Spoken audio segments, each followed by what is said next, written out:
What? I don't get it. Oh, I see. Hi everyone, hello. Didn't see you there. Hey, it's Fox from Model Making Guru. It is Warhammer Sunday. Yes, hello. Look, you can see my face and everything. I know. It's really weird. I don't like doing stuff to camera because it makes no sense. And the chat has just exploded. I can see it there exploding. Welcome. It is Warhammer Sunday. I've had a chance to get 2 cameras set up, so now I can do a bit to camera at the start and maybe at the end. And then I can do stuff on the desk. Now, I know I sound a bit rubbish right now and I'm talking really loud because the microphone's pointing that way. So it's not really set up for me to face this way. So, yeah, I apologise. You might be eating your lunch and you're looking at this fizz on. I know. But hello and welcome to Warhammer Sunday. If you've never seen one of these before, this is where I work on my Warhammer army, the Unending forces of the Holy Contrivance. Awesome Warhammer Conquest stuff, depending on which I'm doing. And for the last year or so, it's been Warhammer Conquest. And that's what we're working on today. Yes, Warhammer Conquest stuff. So welcome. As always, this show is all about giving you a place to hang out and chat with your mates. So you can see there's a chat just there. It's just there. See the chat there. Join in the chat. If you're watching this anywhere and you can't see where the live chat is, that's the archive of chat. It's not the live chat. It's a few seconds behind. But do come and join in the chat if you want to. You don't have to. But it'd be really cool if you did, because everyone in chat is awesome and you can hang out. If you're watching this on a mobile device or a tablet or something like that, it may well be the chat is underneath the video, or if not, just click on the YouTube icon that's down in the bottom right, down here somewhere, and that will take to the YouTube page where you can join in the live chat. And I think you should, because everyone in chat is awesome. Now, before we get going, and I stop showing you the face, sorry, I've not had a shave. I've not even had a shave. It was so last minute when I figured out how to get multiple cameras. I've not even had a shave or nothing. I know. Hang on a minute. It's very warm today. Oh. Now I've got wet beard. There we go. Right. Before we get going, as always, quick shout out to all the people that I don't know what I'm talking about. I'm just talking rubbish. It's really warm today for some reason. I'm sweating cobs. I may just talk gibberish. We need to do a quick shout. We need to do a quick shout out to all the people that make this stream possible. First and foremost, of course, my lovely, wonderful patrons and channel members. My patrons over at patreon.com/modelmakingguru, the people that make this channel possible.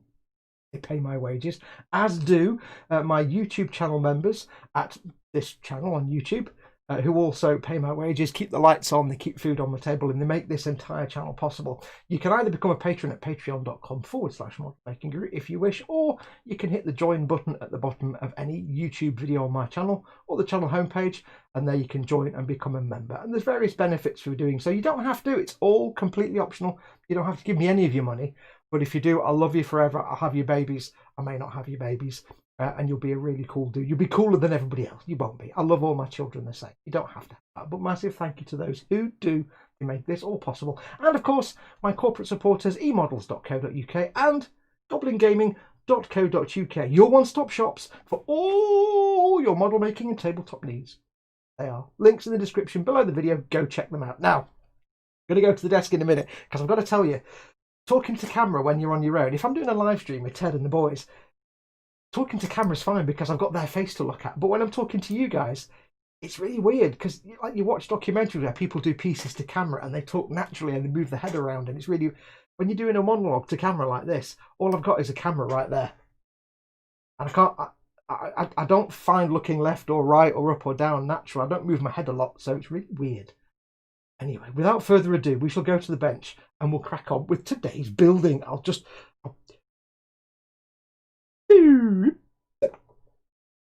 There we go. Right, hat off, helmet of seeing on. There we go.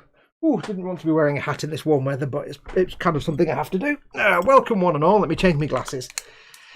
Yeah, what did you think of that? What do you think about the 2 camera thing? Is it a good idea? I don't have to talk as loud now because I'm facing the camera.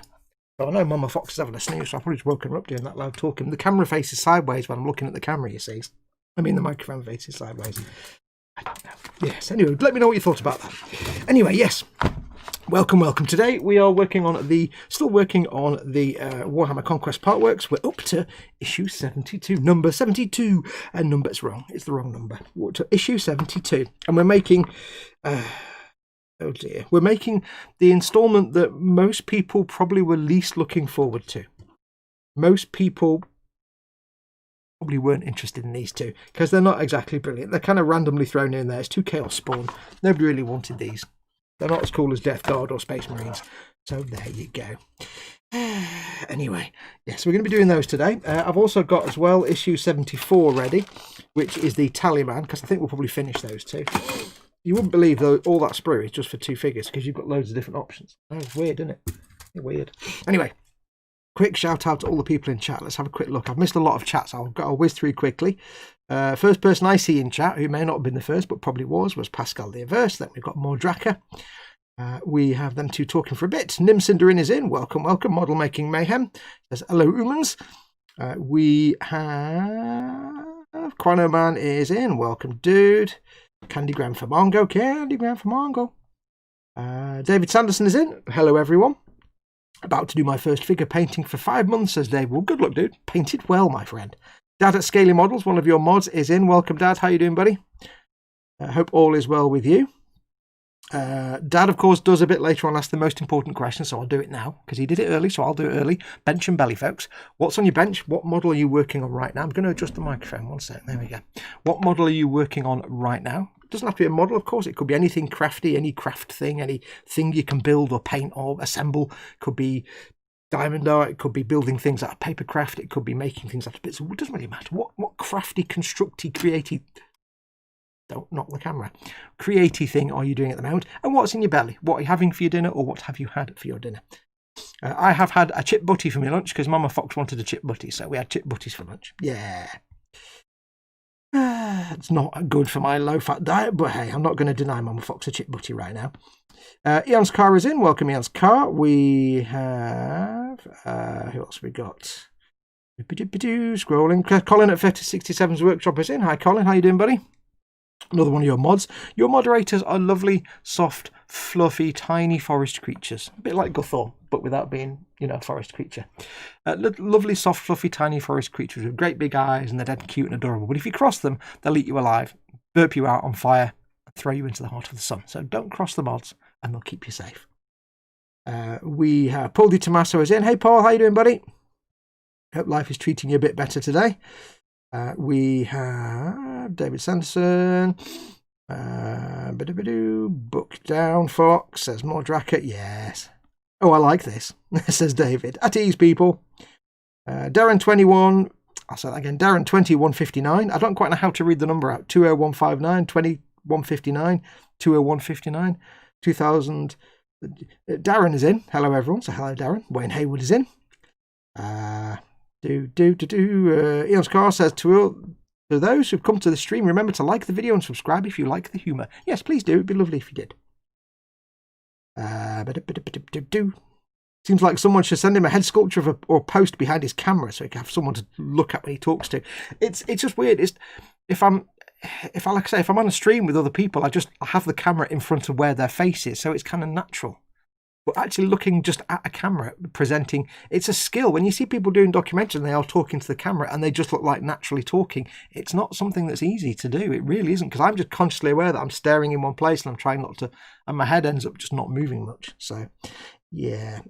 Who else we got in? David Sanderson. Lee Eagles is in. Welcome, Lee. Welcome to all of you.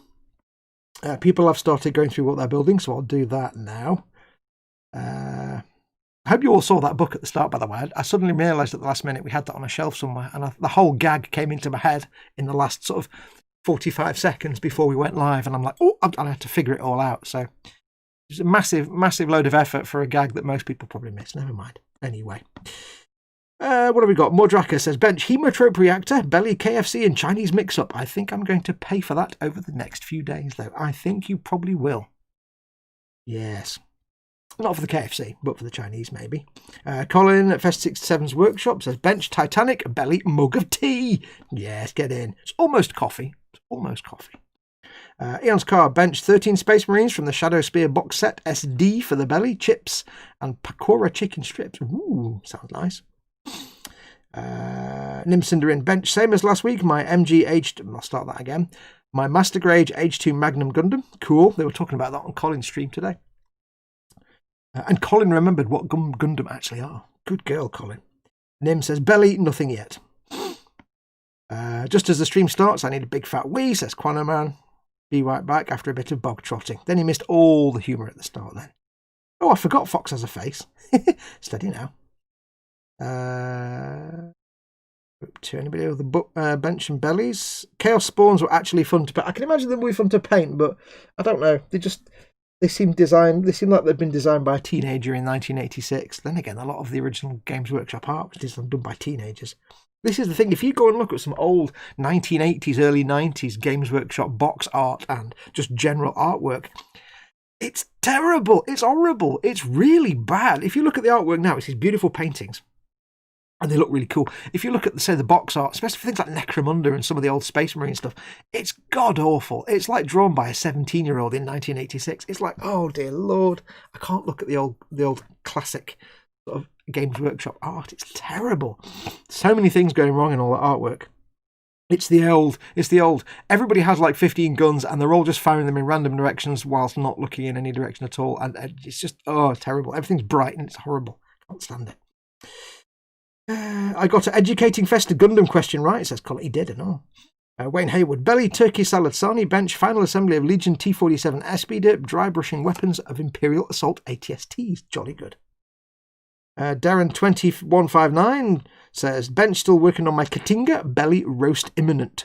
A roast imminent. I've never had an imminent before, but having a roast one sounds even nicer. B3's in, low gang. Hey, dude. Chris at Gross Model is in. Good afternoon, all, says Chris. Hello, Chris. Welcome, welcome. Swig of the coffee. Nom. Now, you may notice we started later today.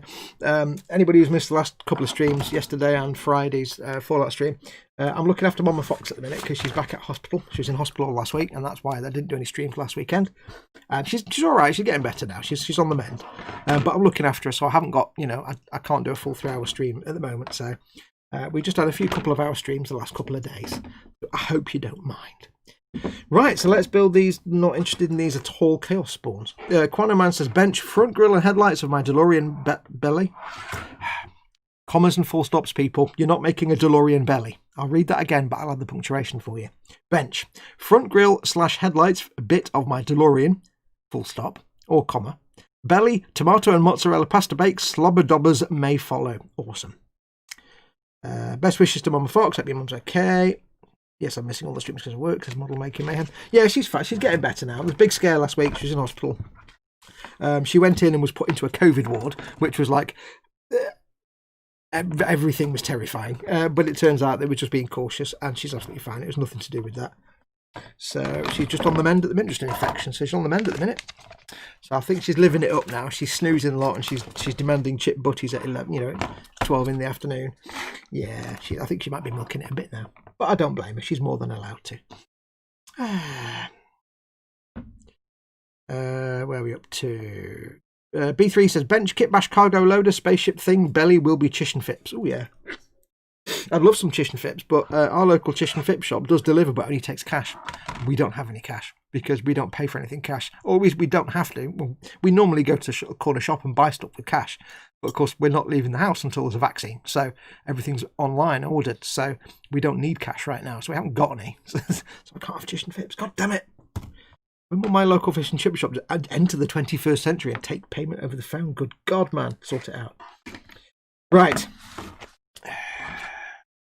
Just nipped back in time to watch the start. I'm shocked the 2 cameras worked. I know, it's working. Look. Oh, ready? The only thing is I've not got enough buttons on my console of buttons to have 2 buttons. A button to switch. So I have to, when I want to go back to the actual face cam, I have to go and click on the menu option. Oh, there you see, but then if I want to go back to the desk cam, I can use this finger. And I'm back on the screen. There you go, you see. So I might have to sacrifice one of my buttons. But the only button I've got really free that I utterly don't need is... it on. And I really don't think I can sacrifice Ted for that. No. Yeah, anyway. Where are we? So, yes, we've got 1 million parts on these proofs, and it says basically interchangeable parts. You can basically put any arms, heads, and bits and torsos and add-on bits, it seems, onto these completely. It doesn't really matter. So I'll just go for whichever one looks cool.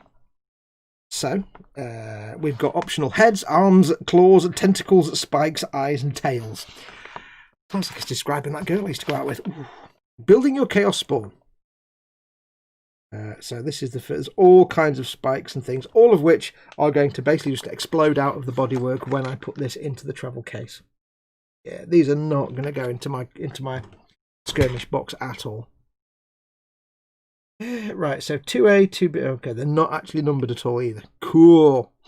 Right, let's get these off dispo.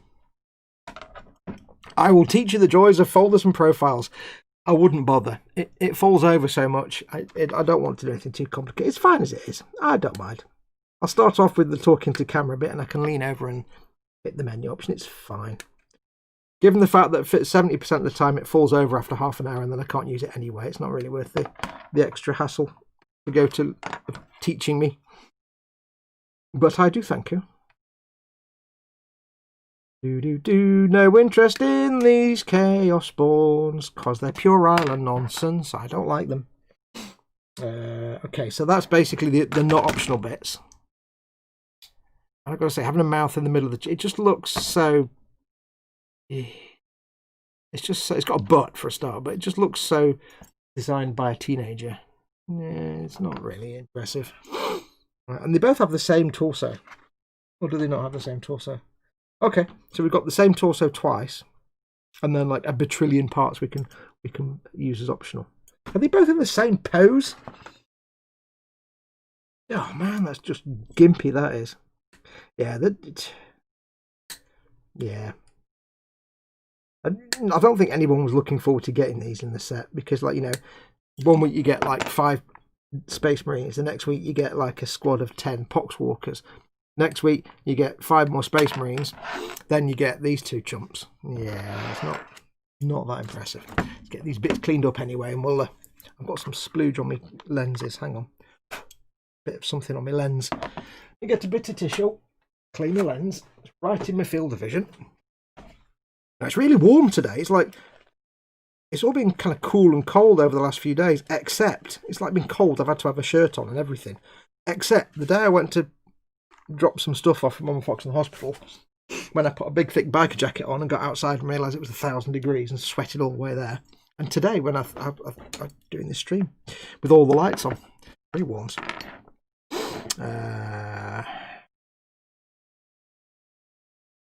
Where are we? Mordrak, David Sanderson. Which cultists, the 5-man push fit or the Dark Vengeance ones? And David says the 5-man push fit times 4, so 20 figures.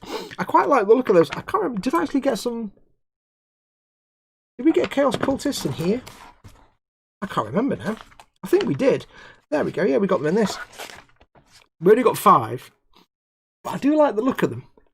They kind of seem... They look like they're going to be as pleasing to paint as Tempestus Scions. Because it's all boot. I love the boots on Games Workshop characters, like the normal boots. I like the look of them. I will have fun painting them. We should build some of those.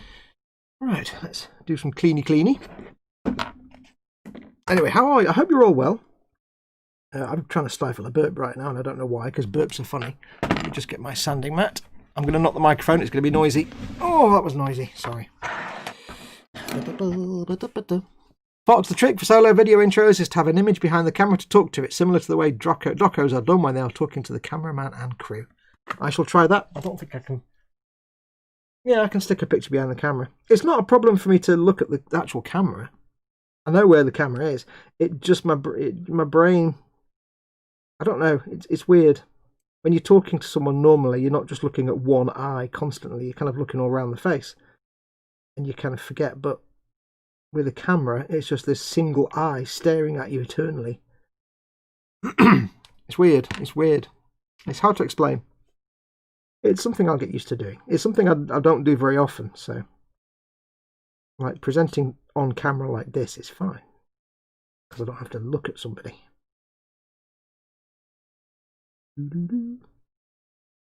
All the little nubs. Got the bad backs look about them, says David Sanson. Yeah, they do look good, them those cultists. Chaos cultists. They look kind of mint. I like them. I've not painted them yet, obviously. Yeah, but I've not been looking forward to... Where's the scent? I've not been looking forward to doing these, because they don't interest me at all, these two.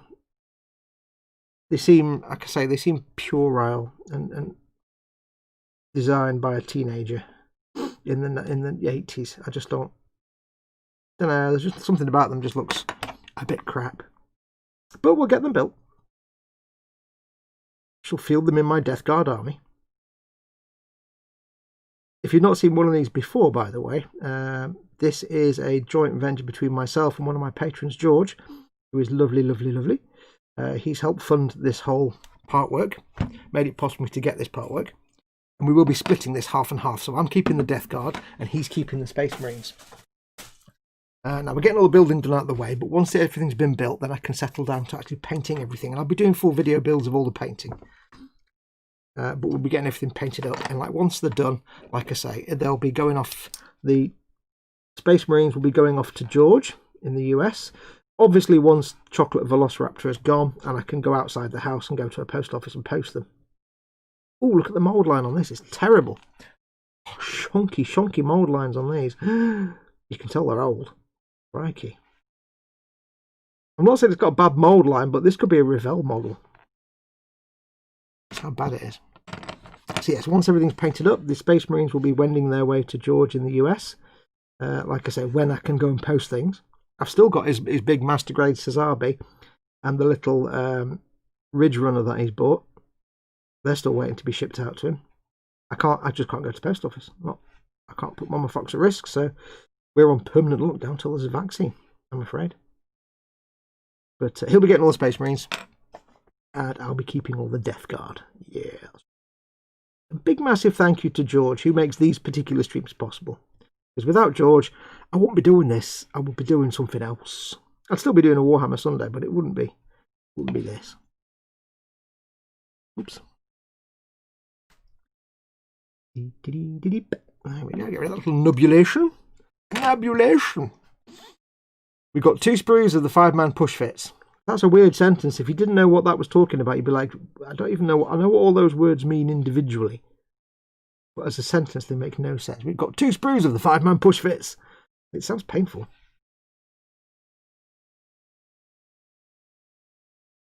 I must have bought 2 extras then. Okay, having a conversation about those. Yes, anyway, I hope you're all well and fine and having a good Sunday. Hope you all got some good weather today. If you've got some nice warm sun, I hope you get a chance to go and sit out in it, or you've been sitting out in it today. No news from me, really. Nothing to report, like I've said over the last couple of days' streams. Nothing to report because I've not been doing anything. I'm just looking after Mama Fox. God, look at that mould line right down the middle of it. Oh, God, it's horrible. These, I don't know what vintage these kits are, but it's got to be old. Let's have a look. Does it say on the sprue? 2007. God, there wasn't even an internet in 2007. So not surprisingly, these are kind of garbage. Blech. Yeah, it's got mould lines the size of, and I know these aren't sprues actually made by Games Workshop. I do know that these are made by a third party, so you can't expect Games Workshop quality. But I'll be honest with you, they've actually been really, really good. They've actually, you know, they tend to have mould lines where the Games Workshop mouldings of them have mould lines, and not really particularly much worse.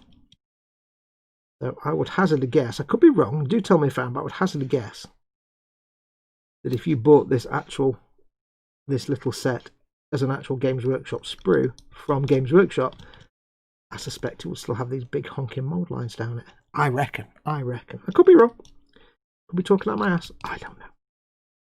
But as always, folks, don't forget, this is it's not a family-friendly show, really. I'm not going to do swears, but I don't care if you swear in chat. Entirely up to you. I'm not comfortable taking the seam line out around his crotch and backside area. It's kind of weird. Very weird. But yes, I don't care if you swear in chat. Have at it. It doesn't bother me at all. But I won't be swearing. I've got to take all this mould line off around his butt area, and it's just not comfortable. He's got the piobs, but he's not got the dangly bits, thank goodness. Big honking mould line. Luckily though, the thing with mould lines on organic shapes like this is they're quite easy to get rid of, because you're not struggling to maintain a particular shape or profile of the edge or anything like that. You're not worrying about flattening down a curved area. It's all flesh bits. So you can be quite quick and carefree with it. You don't have to worry too much about dulling down any surfaces. There's the one advantage of working with, you know, organic shapes like this that aren't just like armour or vehicles. If you go a little heavy with your sanding or your de-seaming, doesn't really matter. And it does mean as well, if you get any little gaps between pieces, you know, between a little seam lines even, where you glue them together, you can just squish some glue out and gently prod it, and again you can fill gaps quite easily without worrying too much about it. I just seen the starty part, says Quano Man. Oh yes.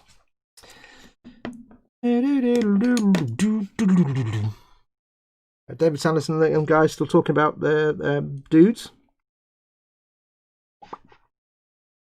Yeah, we're getting close to the end of this now.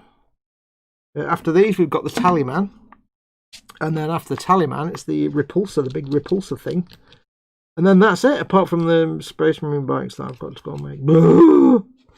I'm not gonna stream making the Space Marine bikes. They need to be done off camera with swearing. So you won't be seeing me make the Space Marine bikes, I'm afraid. You'll see me paint them. I can edit out the swearing. If I must, I might paint one. That's the advantage, you see. When I have videos painting the Space Marine bikes, I can just paint one, film one, and the rest I can just do off camera. I can store up my swears. And there's a few bits of scenery pieces as well that I need to build. Actually, I've got to do those as well, so I'll probably do them on stream. Maybe, we'll see. But and then once we've done, once I've got all the building for these done, of course, I need to then start painting them. They'll be slotted into my filming schedule. I'll be videoing the painting everything, the whole process. So it'll give me lots and lots and lots of content. It'll take me a long, long time. Don't get me wrong, because there are other things I need to paint and get on with in the meantime. Once I finish the Millennium Falcon and I've got the Tabletop Trauma Team build done, I've got to start building things that I can sell, because I need to start, you know, getting an income from that. Part of my income is the builds that I finish, I sell them, but I haven't been able to do that. A, because I haven't been able to, I've not been working on anything that's been sellable for the last year or so, but also right now I can't sell anything because I can't ship anything, I can't go anywhere. So as soon as I can, I need to get back into doing that. At the very least, I need to start building up a supply of things what I have built that I can sell at some point. I need to have a lot of stuff boxed up and ready to be sold, so I shall start working through my stash, I think. Yeah.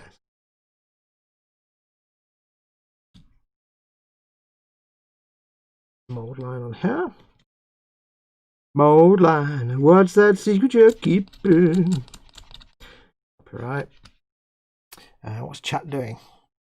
I'm hearing homework is done. Thanks, Smeg, says the Raging Modeler. Late night or Patreon members only stream of sweary shouting bikes. No, I really do have to just be by myself when I make those bikes. Trust me. It's like you don't want to sit next to a bear when it's got a really bad injury, because it will just eat you and kill you, because it'll be really grumpy. Yeah. Think of me like an injured bear when I'm making them bikes. You don't want to be anywhere near me. Just not going to happen. It is not going to happen. I'm pretty sure I did film making a Space Marine bike for my Stormwolf build. There's a playlist on the channel. Because I did, when I did the Stormwolf, I did a little diorama on the base of a couple of Space Wolves. Fake Space Wolves. And a bike. So I need to wipe my nose because I've got the dribbly nose. Dribbly nose. So I've done a bit of it. And I've ranted on there about them. And I'm sure I said in that video I'll never build one of these again. Now I've got like 3 to do. Yeah, thanks George. Get. I joke. That's those 2 done. Yeah, they are horrible.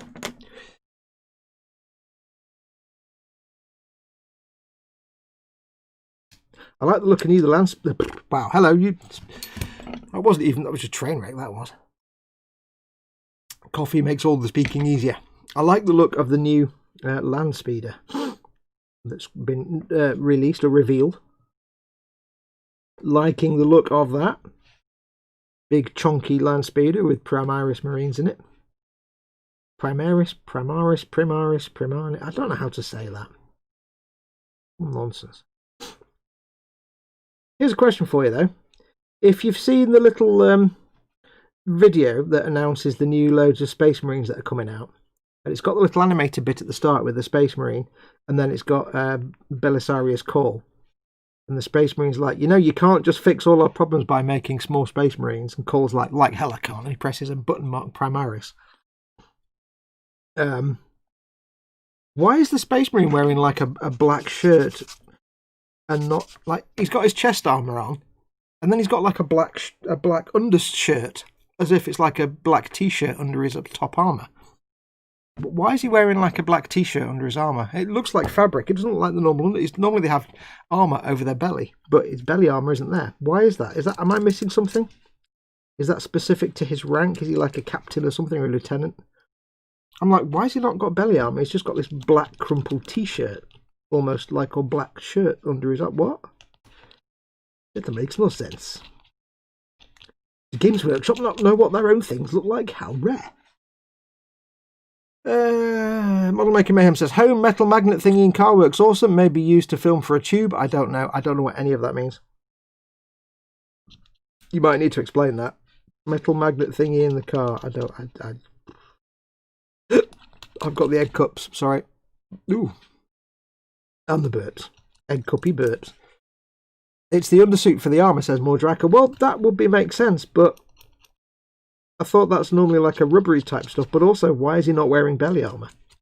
You never see that. They've got like plates of armour over their belly area, under the belt, and he's just got like, it looks like a leather belt. It's like, what? He's wearing like the chest armour, and then like a, who was that bloke from Apple, the one that died, the one that used to wear the turtleneck? It's like he's got a turtleneck on under his chest armour. It's weird. It's weird. I don't get it. It doesn't make sense. I don't like it. Get off my lawn. You kids today with your rock and your roll and your hippity hop. Scraping his crotch again. I don't like it.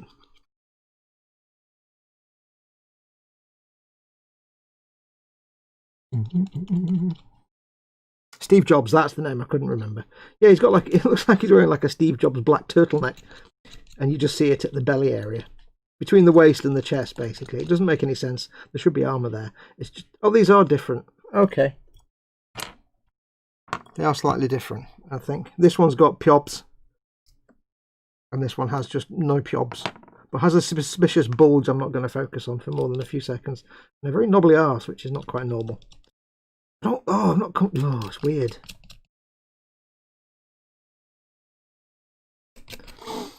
It's okay, Fox, I'm paraphrasing. I got a magnetic clamp for my phone, meaning I can listen to things hands-free. Considering this is strong magnet, I could use it as a primary camera mount too.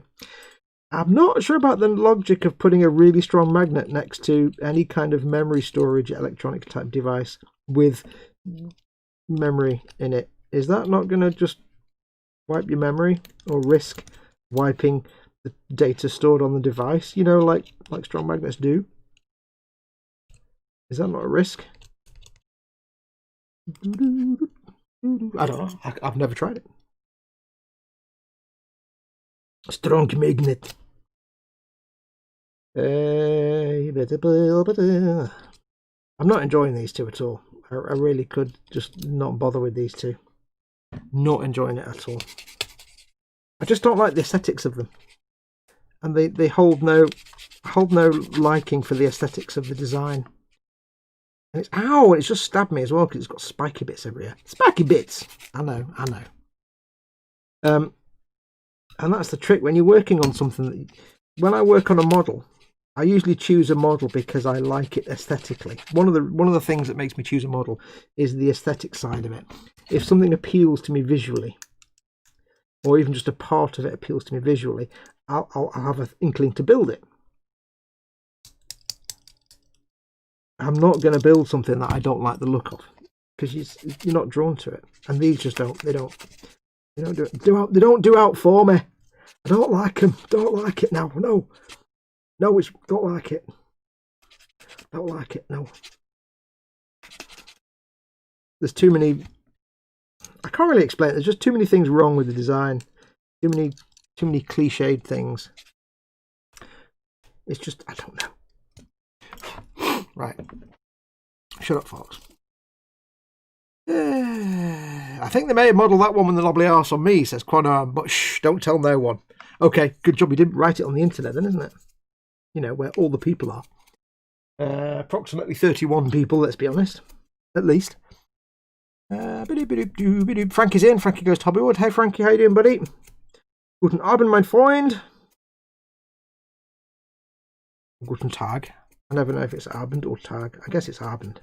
The afternoon? I don't know. I'm making it up. I'll just butcher everybody's language. I don't care. There are no sacred cows. I'm sorry to say all the new cake I made is... Oh, Raging Model, you're banned now. If you've not got cake, then you're just no good to me. I've still not received an enormous box of cake through the post, I have to tell you that. Although, to be honest, it would have to sit in quarantine for like 3 days. So, yeah.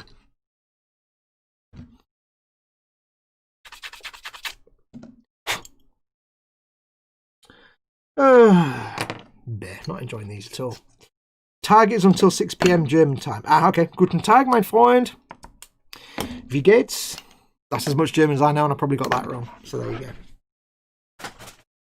Well, apart from a few things I learned playing Medal of Honor Frontline, but, you know, they're not really relevant. I'm not going to warn you about grenades now, am I? Right, let's get these bits glued together and on the base, and then we can start sticking bits on. Oh, I've got no enthusiasm for these at all. Right, so the one with the piobs is that one. Are these like a universal chest device? Yes. Okay, so just splob on there like that, no problem. It's not a problem. But think of the future cake times of gaming and goblins. Yes, I have said that when Chocolate Velociraptor is gone, and we can all go about our lives as normal, and we are free to, I am free to venture into the outside world without fear of putting Mama Fox at risk. I will indeed venture to Goblin Gaming, to no doubt spend money, of course. But of course to play some games, because I've never yet played an actual game of Warhammer 40k. I haven't got an army built up, despite having lots and lots of individual things like vehicles and troops and stuff. I've got like 40 Tempestus Scions unpainted, all primed and ready, and I've got, like, you know, God knows how many Imperial Guards sat there waiting. I've not got around to painting. I've never even thought of a unified paint scheme for my army yet. I've painted a few vehicles here and there, but they're probably not going to get. They're probably not going to end up being the right colour. To be perfectly honest. Oh, there's a nub I didn't spot. Oh.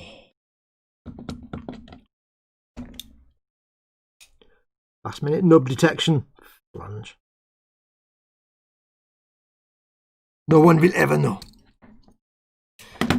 So yes, the plan is that at some point I will, myself and Raging, anybody else that wants to come, we'll go to Goblin Gaming and actually have a game, actually teach me how to play.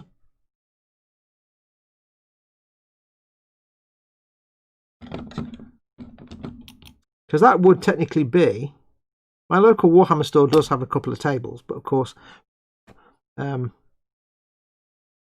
it's also the Warhammer store with people going in and out and other people wanting to use the tables. Whereas Goblin has got like loads and loads of tables with different sceneries on them and stuff. And I'm pretty sure, I assume you can just book one for the whole day, so you can just go in there and take your time. The nearest place I think I've got to me that I can do that, so I will indeed be doing that at some point. And maybe we'll make a day of it. We'll just say to people, if you want to come along, come along. That'd be cool. Seam line on there and all. Just where the backpack would go if he had a backpack. But he doesn't have a backpack. Because he's naked! He's a nudie demon, nudie demon.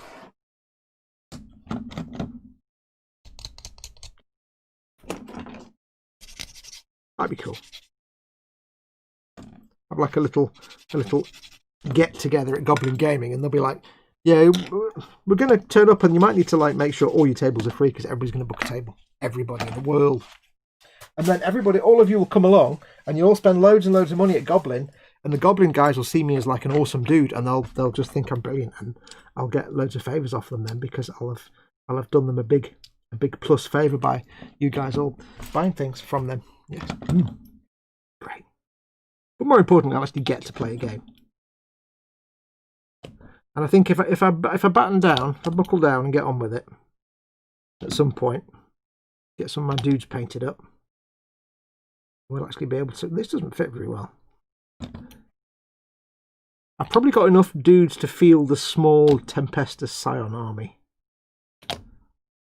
A small force of Tempestus Scions with some Astra Militarum vehicles thrown in. I've got my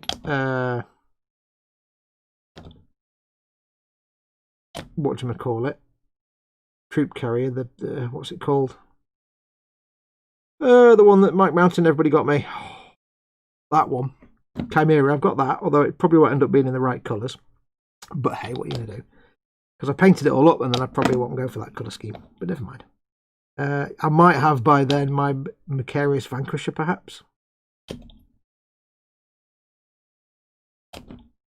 But I don't know if you can field like a load of regular Imperial Guard and then some Forge World Macarius Vanquishers. I assume you can. I don't know if Macarius tanks and the Malcador is like Imperial Guard or specifically Death Corps. I don't know.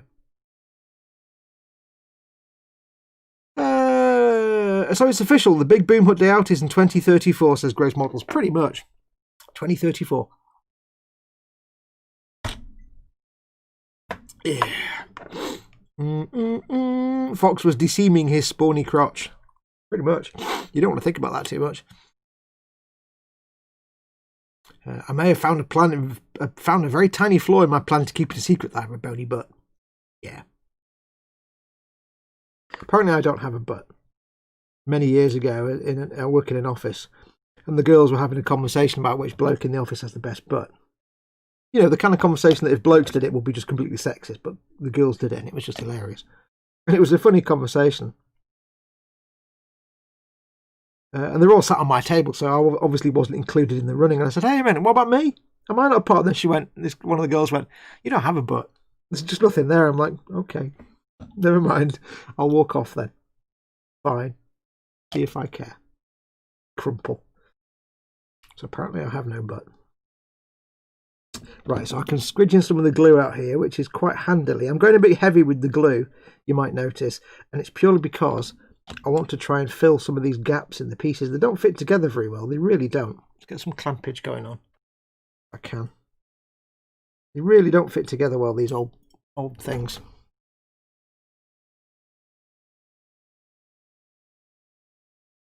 But if I can squeege the glue out and then just melt it down with the... See that there? It just doesn't want to sit in at all. Like, it's a figure and I can't even get that. I've got to clamp a figure together. It's like, wow. Never in my days have I come across such nonsense and shenanigans. But yeah, because it's organic, I can squidge the glue out. And then when you get this bead of glue coming out, of course, I can melt it back a bit with some more glue on top. You don't get an obvious bead. Obvious Bead wrote a load of historical references to Anglo-Saxon Britain. You may not know that. Yeah, I don't get an obvious... There's an old history joke there. Obvious bead of glue. I can smooge it down with the glue, more glue. And it's a good way to fill the gap. You can't do this on, like, you know, a regular figure kit. Because regular figures have actual normal flesh. And that's not going to grip. But on these demon types... Going to grip? Maybe. I need a twanger. Oh, that twanged. I didn't want it to twang. Oh. On these demony types where the flesh is like not predictable and kind of random and glonky and horrible, you can get away with blobs and blurbs of glue because it just kind of... It's going to go. I can see it going. I can see it moving. It just kind of fits with the weird, horrible, nasty, gunky... Go on, get out of the way. Organic feel to it, but they don't want to grip on this at all. There we go, that's better. It just looks like blobs of flesh, basically, is what I'm trying to say.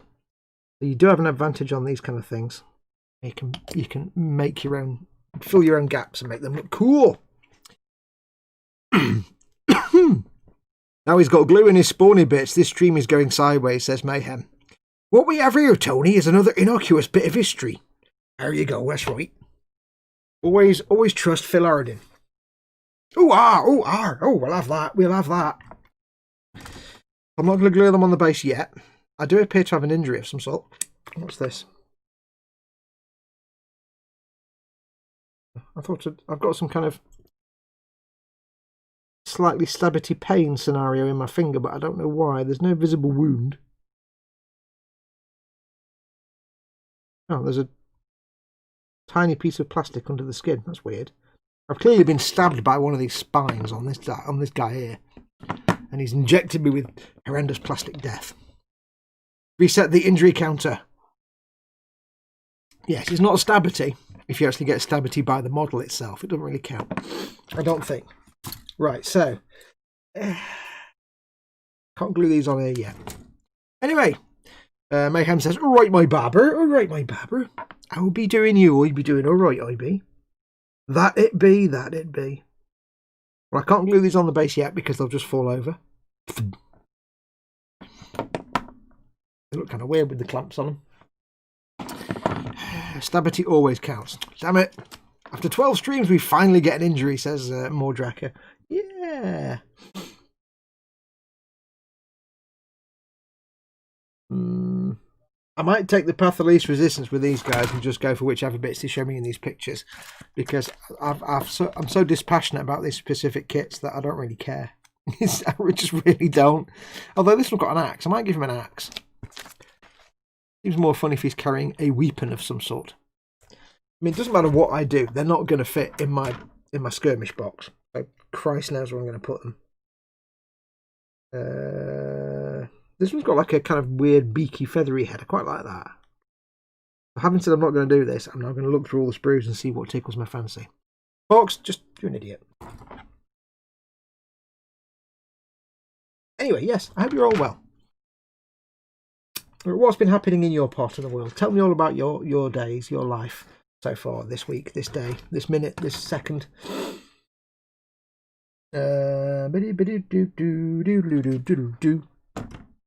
Oh, I see. It says, though the model has many limb options, the paint guide will show you how to paint it like it's pictured here. So yeah. You may have noticed, by the way, none of these, I've not painted anything yet, past for the first few episodes. If you haven't been watching this series so far, I did start painting out following the magazine and showing you how to paint it like the magazine says. And then a few of the things I was going to split out separately and paint them properly to a good standard as little sort of premium episodes. However, I kind of realised, I got bored and thought, you know what, I'm just showing you how to paint them the way the magazine says. You may as well just read the magazine. So in the end, what I decided to do was stop painting them, get everything built, and when I've got everything built, I'm going to go back and strip the paint off all the ones I've painted so far. That's a lot of Space Marines and Death Guard and other bits and bobs. Strip all the paint off and start from scratch, and I'll just do proper painting on all of them. It's going to take me a long time, but I'll be painting all the Space Marines, all the Death Guard, all the hundreds of Poxwalkers, all the vehicles, all the bits and bobs, because it's lots and lots of content, and it might take me a long time. I won't be painting them on the Warhammer Sunday though. I'll be doing this proper how to paint episode. Although I suppose if I've got like 10 Space Marines, I can paint one on a how to paint video, and then I can paint the rest. Maybe we'll see. I like this being a building stuff kind of episode because I can interact with you guys easier if I'm actually building and not painting. You should use the last Bruce Standing says you should the Scorpius tank troop transport as well for the army. Yes, I've got that. That was gifted to me. I've got that. I've got the Scorpius. I do have a squad of. Or do I have a squad of? Did I sell them? Can't remember. I don't think I did. I think I have a squad of Adeptus Mechanicus Skitari. That's the word I'm looking for. Got a small squad of Skitari. I've got like a billion Tempesta Siles. I've got like a whole mess of Imperial Guard minions. I've got a Hydra I haven't built yet, or a Wyvern, whichever. I've got my I've got the thing that I'm going to be painting in Tabletop Trauma Center that most of you don't know what it is yet, but if you're a patron or a YouTube member, you've seen the teaser video, so you know what it is. I've got one of those. I've got my Baneblade. I've got my Scorpius. I've got the Malcador Infernus that was a Secret Santa from George. I've got my brain is not working. The big Forge World tank that I want to make. The other one, that one. I've got that one. I can't remember its name. The big one. So I've got quite a few vehicles. I've got my Valkyrie as well. So I've got one flyer. I've got a Valkyrie. I do have a land speeder, but it's kind of painted when I was just getting into it, and it's not got a specific colour scheme, so I'll probably get more. And I've not really got lots of Space Marines. I've got some Space Marines, got all old style ones. I've got some bits and bobs, but nothing contiguous, nothing like a complete unit. Because I'm more focused on Scions and Imperial Guard. I enjoy painting them. I'll probably end up getting those Primaris and stuff.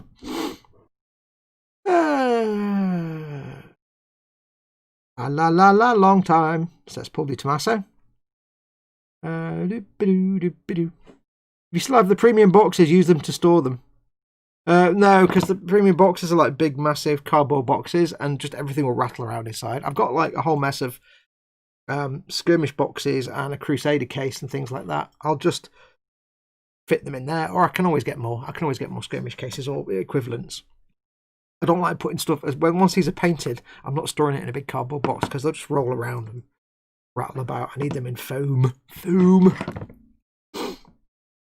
Hello, Dad, says Chris to Dad, and Dad's like been in since the entire beginning of the show, so yeah.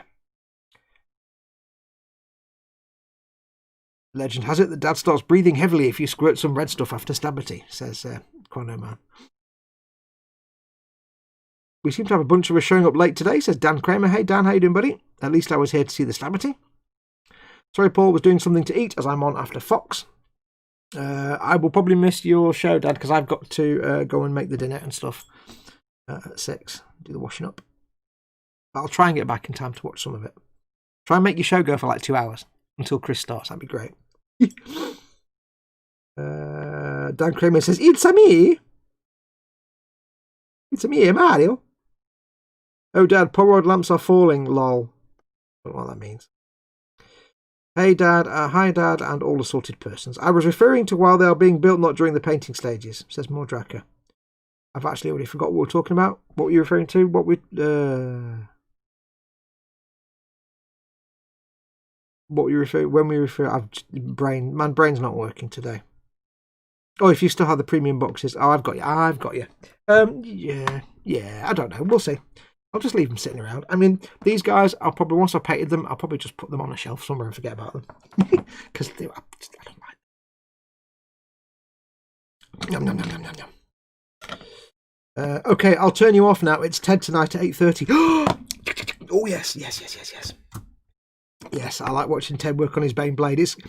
Watching Ted do Warhammer is just kind of, it's just kind of wholesome. I don't know why. Nothing against Chris doing his Warhammer, of course. Chris Warhammer, I'll enjoy watching Chris's Warhammer Sunday. It's jolly good fun, and it's nice to watch. And I like watching Dad do his bits and bobs, but there's just something about watching Ted work on his Bane Blade that's just wholesome. I think it's because he's the least Warhammer of anybody.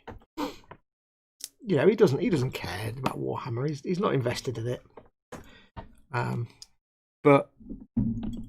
And yet, he just seems to be enjoying it. And it's just wholesome. It's just nice to watch. Chris has the humph. You never get excited. I do get excited when it's you. But it's you all the time. So it's kind of part of the routine. But Ted's occasional. So it's exciting when it's an occasional Ted. But I do get excited watching yours. I enjoy watching yours. I get excited when we're trying to pressure you into building something you don't want to build. It's great fun. Right, where are we up to? So you need to glue these puppies on the base. Do you want to do that first, or do you want to stick things on them?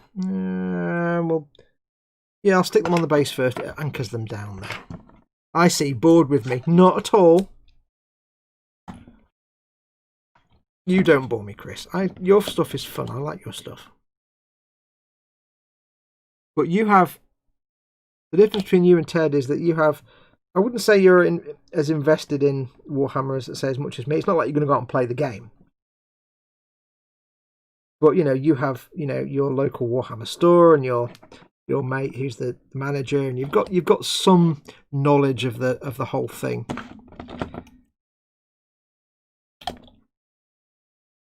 Whereas Ted is just a complete kind of, you know, innocent abroad, as it were. That's where the charm comes in. Not the quality of the content or the build or anything like that. It's not that. It's got very small feet. Very, very small feet.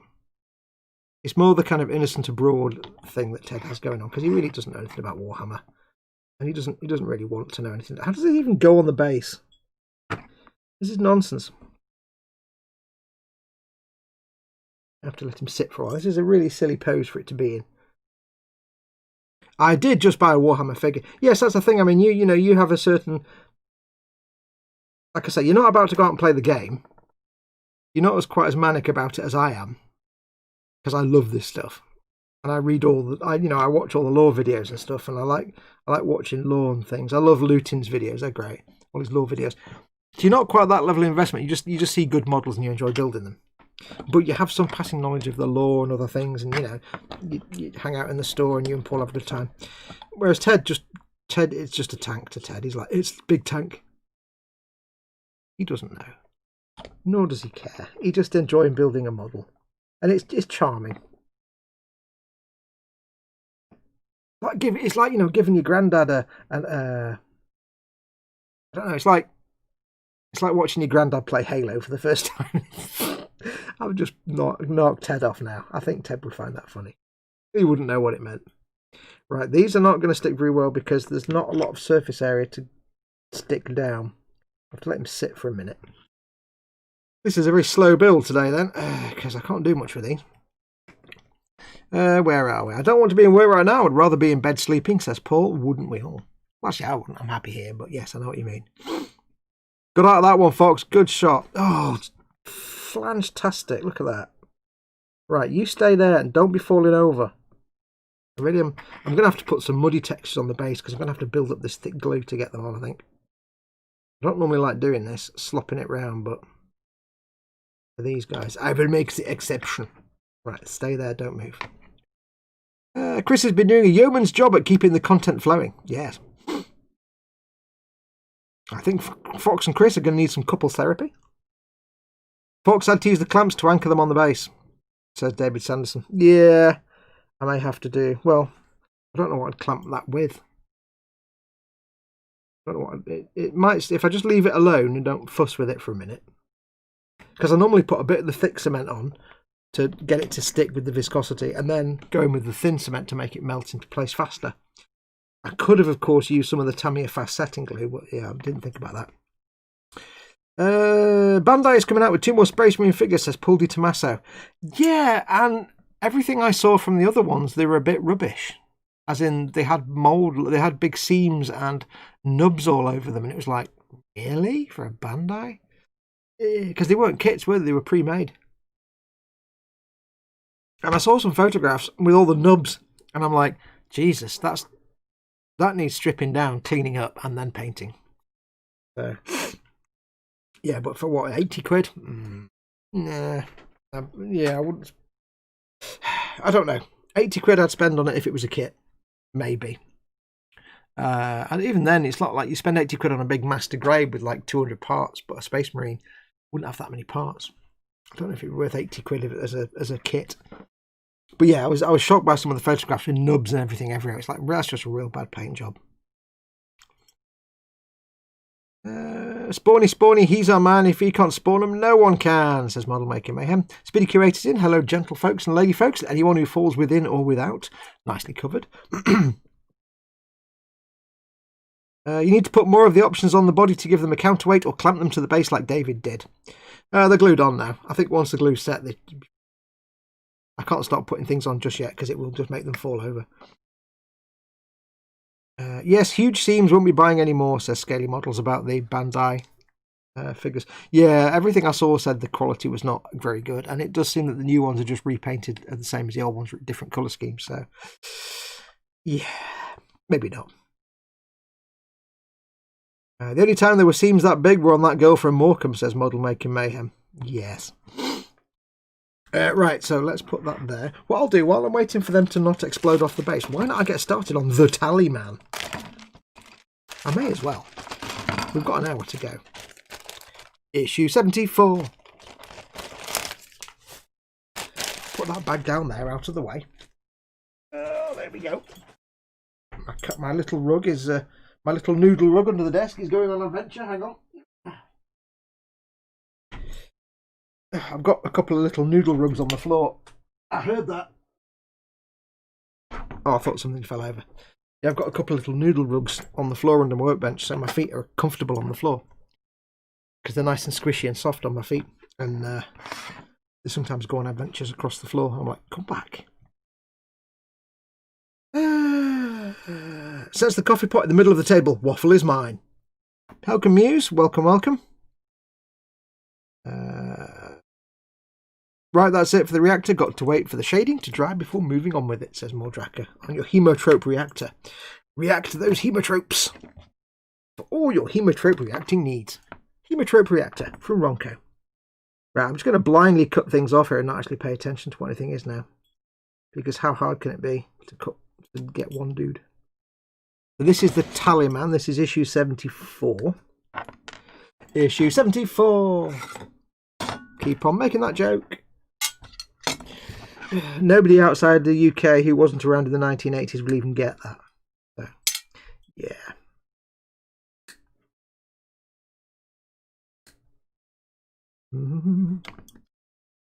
Where are we up to? What's been going on anyway? I hope you're all well. I've said that before, but I'm short of things to talk about today because I've not been doing anything this week apart from looking after Mama Fox. So do feel free to go for the usual Ask Me Anything style. Ask me any questions you want in chat. If you are watching this, by the way, like I said earlier on at the start, do come and join in the live chat. If you're not in the chat, we've got 36 people watching, but it doesn't feel like there's 36 people in chat. If you don't have to, you're more than welcome to. Just click on the YouTube icon in the bottom right hand corner if you can't see the chat anywhere on screen. Or if you're on a mobile device, just scroll down. The chat might be below the video playback. But do come and join in, it's good fun. If you want to get my attention in chat, I've got it here in front of me, but I do have my magnifying visor on, so all I see, even though Guthorm is there being the chat dolly, all I see is a blur. If you want to catch my attention, please put your comment in big fat capital letters so I have a chance of seeing it whiz by. Or if you want to, you can do a super chat if you want, which is you can do super chat by using the dollar symbol at the bottom of the chat window. That puts your comment in a coloured box, does a little animation up here in the top right hand corner, and gives me a chance to realise that you made a comment that I need to look at. I can't miss a super chatted comment. And that is all the parts. You know what happens now? Now we've got all the parts off, we have to get these out. Because it's destruction time, yes, destruction time. For this to go in the bin. Wow, these are so slack compared to the Mr. Hobby, Mr. Cutter, Mr. Nipper, Mr. Blade, Mr. Tools, Mr. Things. Can be destroyed. So it's easier to deal with. If I had a spare pot of Tamiya extra thin, I could make some green sprue goo. But I don't. But the reason I do this is just because it's less. I've got a bin bag on the side of my bench. I'll say that again. I've got a bin bag on the side of my bench where I put all my waste, my modelling waste, as I'm working. And it's better to put little bits of sprue in there rather than big massive sprues that fill it up in 5 minutes and also jag out the edge and rip it. So I always like to snap my sprues into little bits so they can go into the bin bag and not fill it up. Also, it's kind of satisfying. There we go. Sprue destroyed. Oi, I want attention, so here's my comment in bold. Bold. Yes, put your comment in bold, as Ted would say, capital letters. Just gives me, because all I get is a blur. I don't really see anything like that. Work on the other options for spawners. There are a lot of seam lines to clean up, says Mordraka, and I've just seen that now. Arse. Well, I don't think I'm going to be. I've done this now. I'm not enjoying working on these guys anyway. I'm not enjoying them. Don't like it.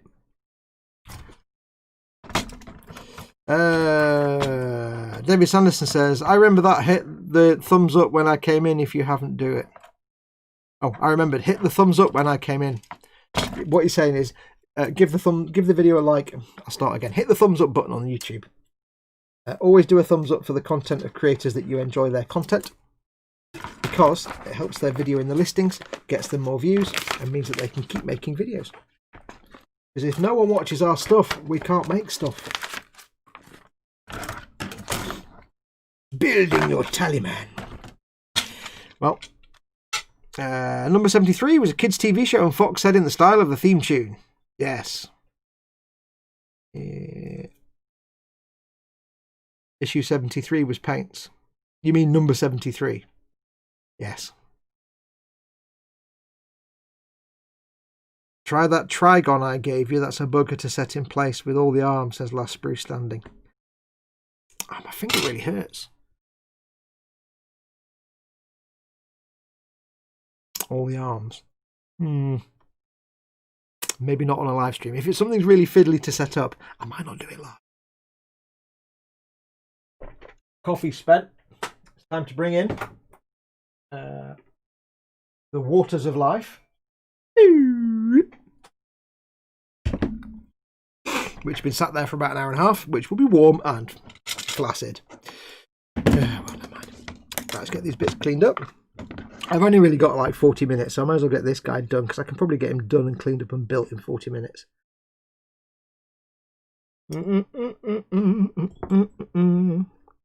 And I'll probably get those other guys built off camera, because I'm not enjoying them at all. I just want to get them done. And God, I don't know if you can see on camera. Let me see if I can. I've got a new camera set up and I can't zoom in for you, but not with that maximum fartaboutery. But there's a really beautiful abacus there, with every thing on the abacus is a skull. Lots of little skulls on the Taliban's abacus.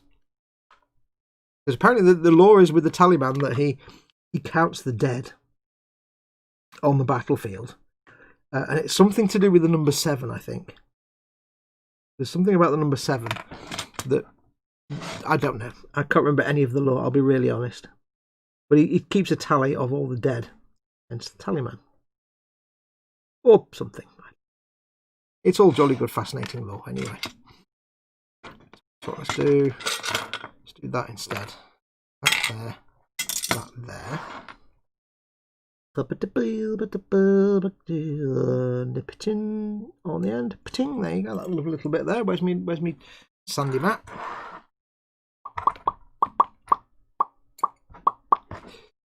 That goes there. You see, like that, to see. Lovely. There's his base. Base.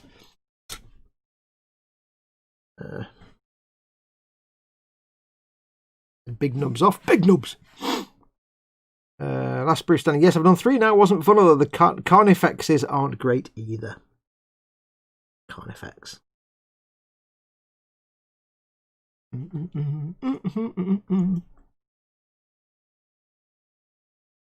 7 is the sacred number of Grandfather Nurgle. That might be it.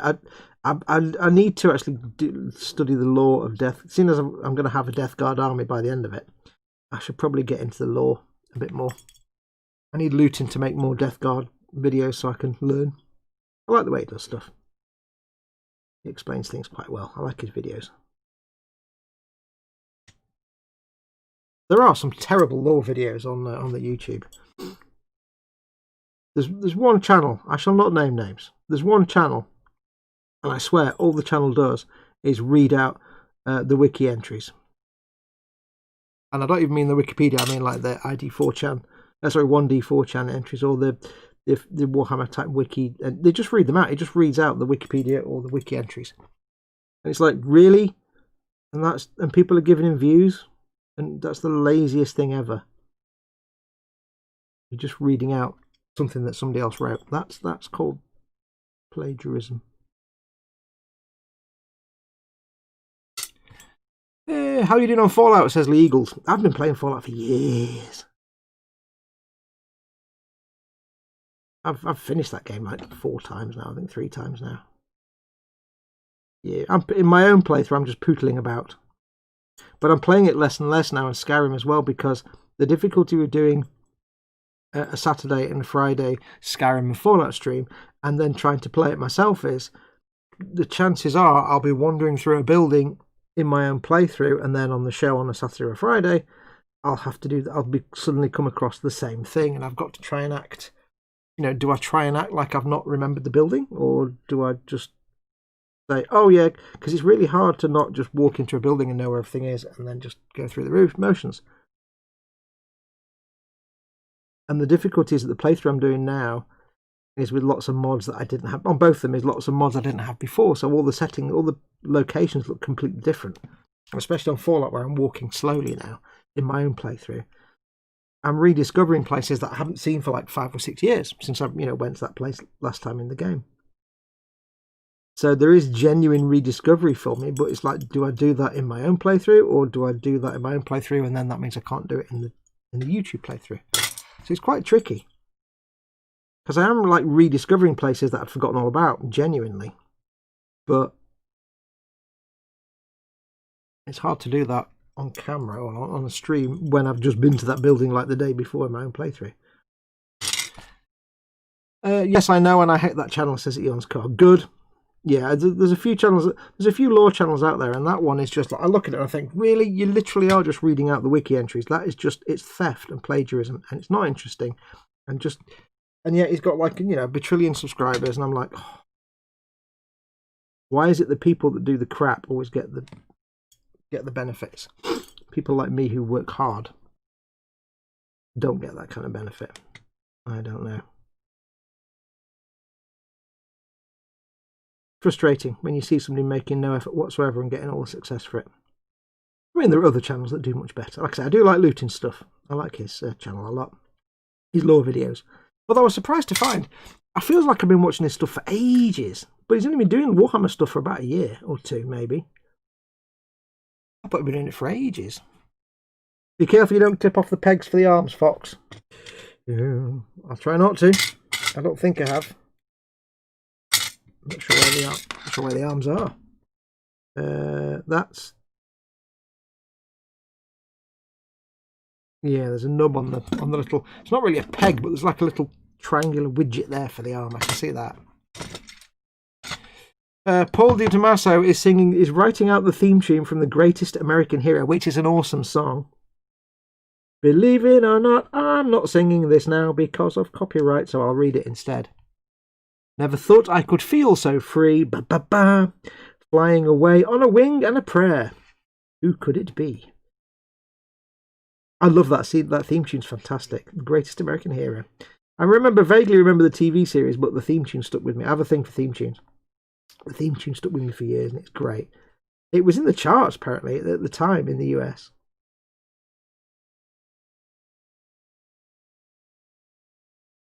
Just like the light of a new day. It's really hard to actually speak the lyrics with that. If I sing them, I can remember. If I speak them, my brain doesn't work. Oh, got an itch. Just like the light of a new day hit me from out of the blue. Suddenly I was on top of the world. Must have been something, something, something. Believe it or not. Look here what's happening to me. I can't believe it myself. Suddenly I'm on top of the world. Yes. I don't know why you were typing it in, but I don't know why you were typing in chat, but yeah, I know that theme tune. Hi, we left you a superpower suit. You kind of messed up teaching you how to actually use it. So bye. Yeah, because he loses the instructions to the suit, doesn't he? So he's got this suit that gives him superpowers, but he kind of loses the instructions how to use it.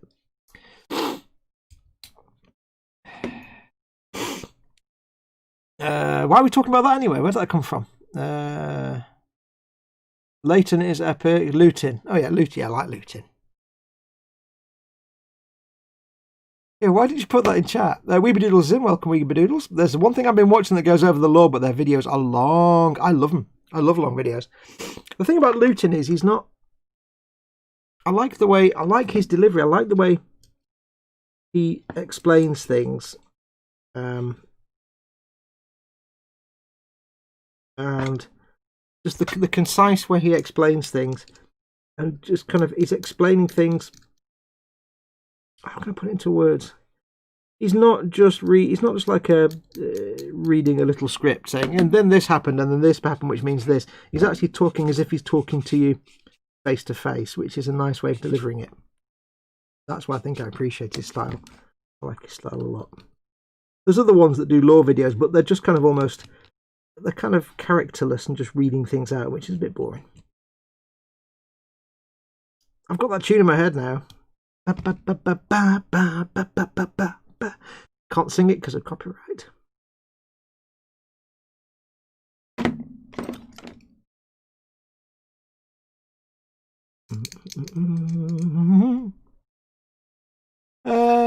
I just popped into my head and I decided to share it with the chat. We did the very right thing. It was absolutely the right thing to do. It was the right thing to do.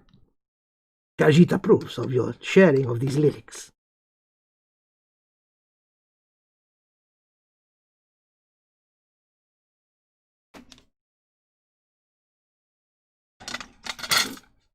It's a very 1970s theme tune for a very 1980s TV series.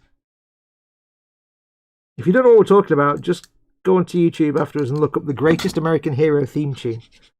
The rumour was they were going to remake that, but they never did. Right, I need to... This is a plasma weapon of some sort, so you know what tool needs to come out now. It needs to be the scribing tool of doom! Yes. I need to scribe the seam line from outside, or from out inside the plasma coils. Just to get rid of it.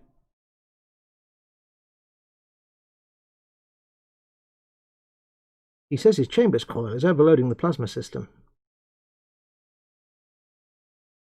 It's damn peculiar. Go to yellow alert.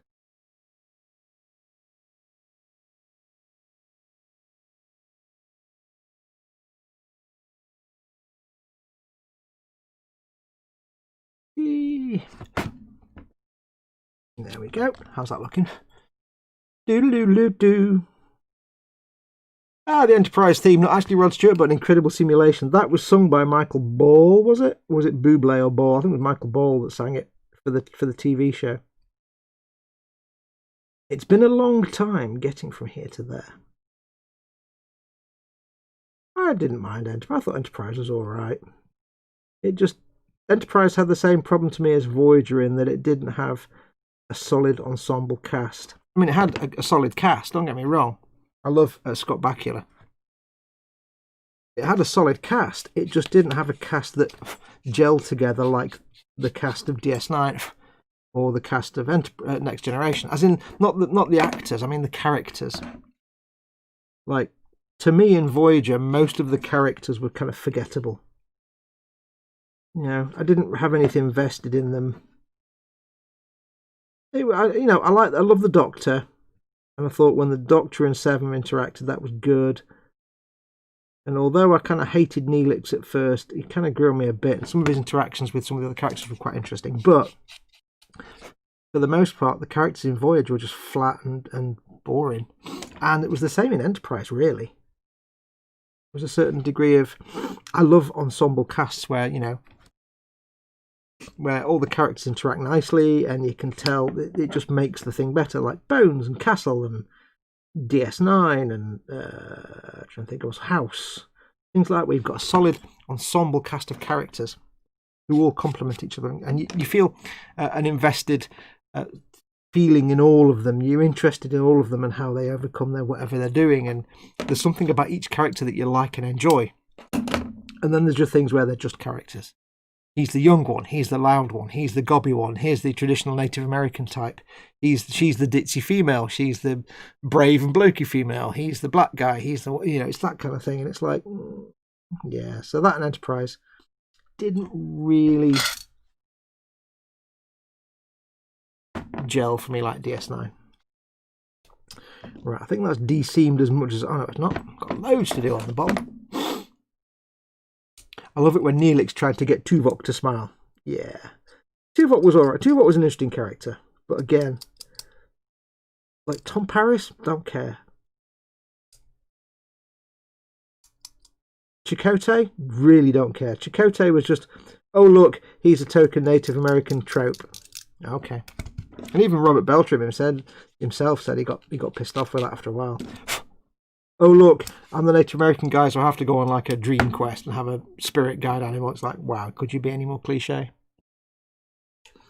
So yeah, he kind of got knocked off with it. He said himself in interviews.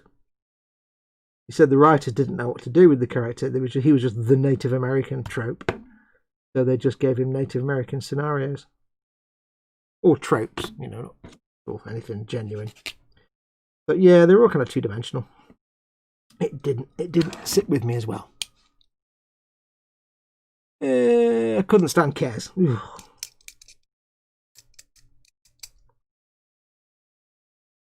Harry Kim, don't care. Tom Paris, don't care. There's nothing about them. There's nothing interesting about them at all. It was weird that some of the sort of outline characters were more interesting, like Suda, the psychopath, who was in a few episodes. He was an interesting character.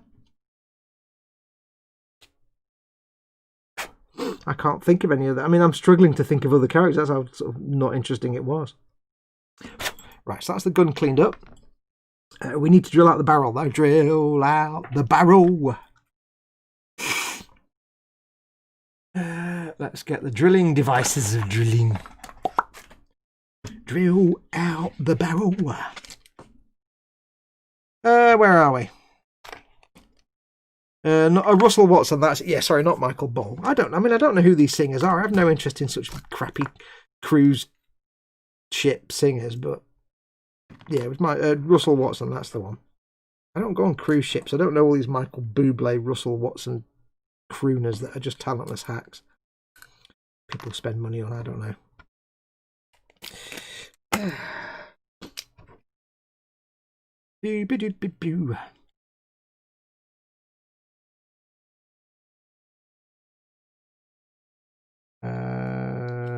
So is there going to be any more new Trek films coming out? Asked Paul Di Tommaso. Don't know. There's a lot of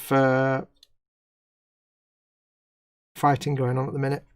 There was always a tension between Paramount and CBS as to who had the rights to what. So CBS had certain rights to Trek, and Paramount had certain other rights to Trek, which is why they had to come up with this different universe. Why they had to reboot Trek. Ooh, squeaky. Basically, the reason that we got the rebooted Trek, where the collapse of the star that destroys Romulus, takes out Vulcan, and Nero, whatever his name is, comes in, and alternate timeline, whatever. The reason we had that is because CBS didn't actually have the rights to... I think CBS didn't have the rights to all of the old Trek stuff. So they had the rights to use the characters like Kirk, Spock, McCoy, but they had to make, for example, the Enterprise look different. They had to make certain things different. And that, if I remember rightly, back at the time when it came out, 2008 and 9, there were certain rules that there had to be like 40% difference between original Trek and new Trek. So that's why they had to, for example, make the ship look a little different. They couldn't just reuse the old Enterprise A. They couldn't use the old uniforms. There was lots of things they had to do slightly differently. And that led to the whole sort of, parallel, different universe. But it's kind of got bogged down now. And I will admit, I don't really feel anything for those 3 Trek films. They're not bad films. They're just not interesting. I'm not going to say... They're not like... I'm not going to sit here and be like, oh my god, they ruined Trek, blah, blah, blah. They're alright. I have no problem with the alternate universe timeline type thing. I don't have a problem with that at all.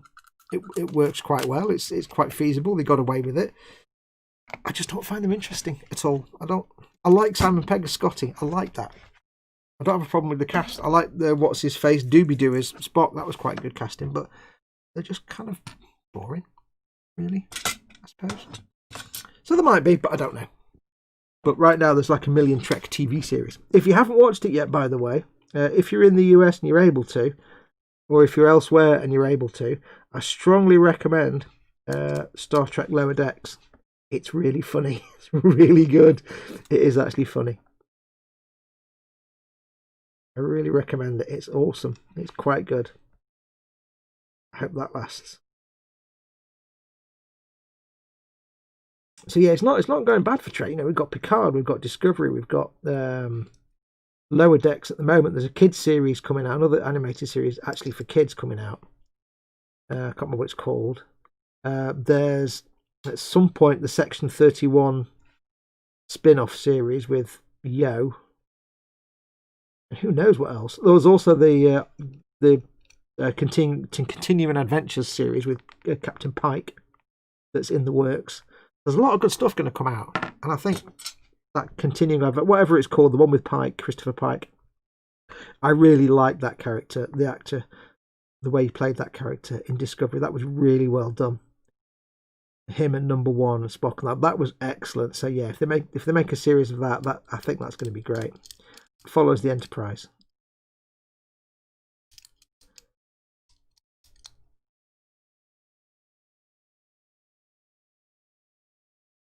But there's a lot of like neckbeards that wail and moan about it not being proper Trek and this, that, and the other. And I'm like, you know what? Doesn't matter. Is it fun to watch? Yes, then great. No, don't watch it. I'm not one of these people that, you know, goes on the internet to wail and moan that something's been destroyed. I mean, I know I whinge about the reboots of the prequel Star Wars prequel films, but that's just because they were bad films, not because they did anything to the Star Wars franchise. You know, I had no problem with the idea of them, to the point that I really enjoyed the Clone Wars animated series. I really liked that. I loved it. I thought it was fantastic. But I hated the prequel films just because they were bad films, not because they did anything to the lore, not because they did anything to our favourite characters, just purely because they were bad films. They were boring and badly written and badly shot. And so, yeah, I'm not one of these kind of like neckbeard types that just goes on and wails about, oh my god, Star Wars is ruined, or Star Trek is ruined, or oh my god, Doctor Who is ruined. And you know, the kind of people that everything they post on Twitter or Facebook is just negative screaming about something because it's not what they want. I can't be doing people like that. Something happens, something comes out, and it's not what that person specifically wants, so therefore the franchise is ruined and they have to go on the internet and shout about it. Like, who cares? I don't care what your opinion is. If you don't like it, don't watch it. If you like it, watch it. End of. There you go. Bye. I mean, look at all the hassle that came out when they rebooted Battlestar Galactica back in 2000 and whatever one. There were people up in arms and screaming about it, but you know what? It's now a beloved classic series. Also, if you're in the UK, by the way, you may not know this, but all 4 seasons of Battlestar Galactica are now on BBC iPlayer absolutely for free. So if you've never got round to watching the reboot BSG, it is an awesome series. Yeah, it ends a bit badly, but they kind of ran out of time. But that's not the producer's fault. If you've never watched it and you've been thinking about it, it's now absolutely free on BBC iPlayer. Go and watch it. All 4 seasons. It's there. No reason not to watch it. If you ummed and ahed about it, go and watch it. It's great. Great stuff. Lower Decks is pretty great, and they're more respectful of canon than any of the live action shows. Yeah, pretty much. They are. My favourite clip though so far is still where Mara is there going, it's a batleth. I was taking a swig of coffee when I first saw that clip, and I smelled coffee for about an hour afterwards. Yeah, Lower Decks is great. Michael Ball's not a crappy cruise ship singer for a start. He's Welsh. That doesn't mean he can't be crappy just because he's Welsh. He's done Phantom and Les Mis. He's proper lol. Yeah, nah, you know what I mean though. He's an old people's artist. He's the kind of person that old people will buy his albums. Old ladies.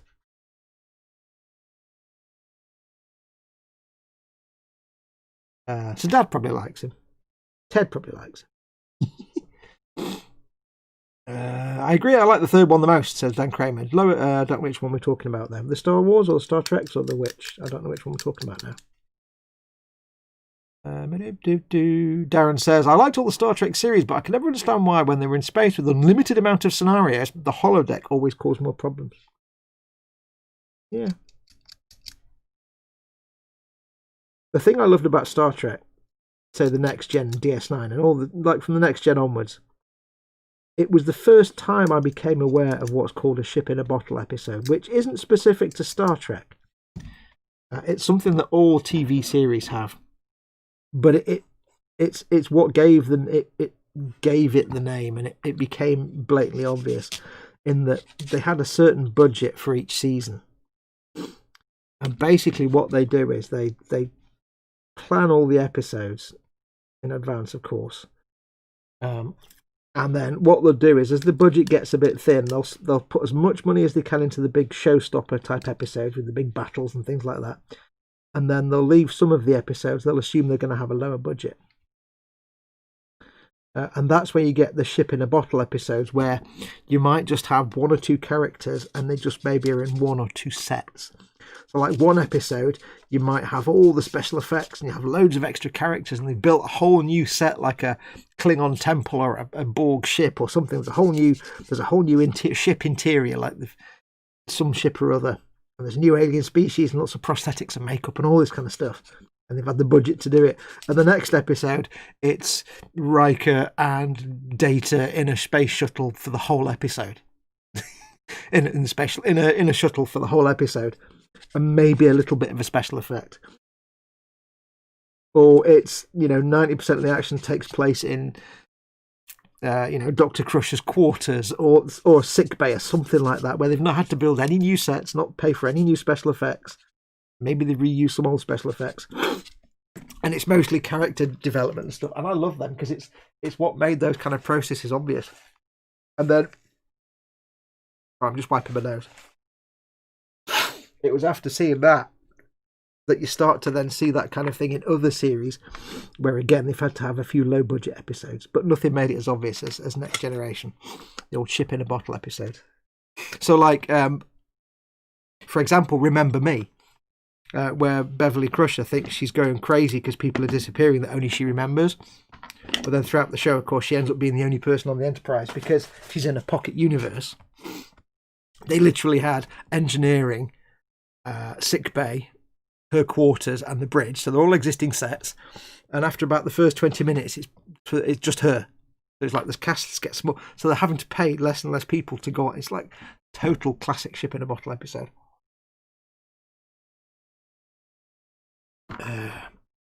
I love those kind of things because that's when the skill of the writers comes in. When you say to them, right, we can't have any new sets, no new models, you're going to have only existing characters, you've got real restriction on budget, don't give me too many special effects, go. That's where the storytelling comes in.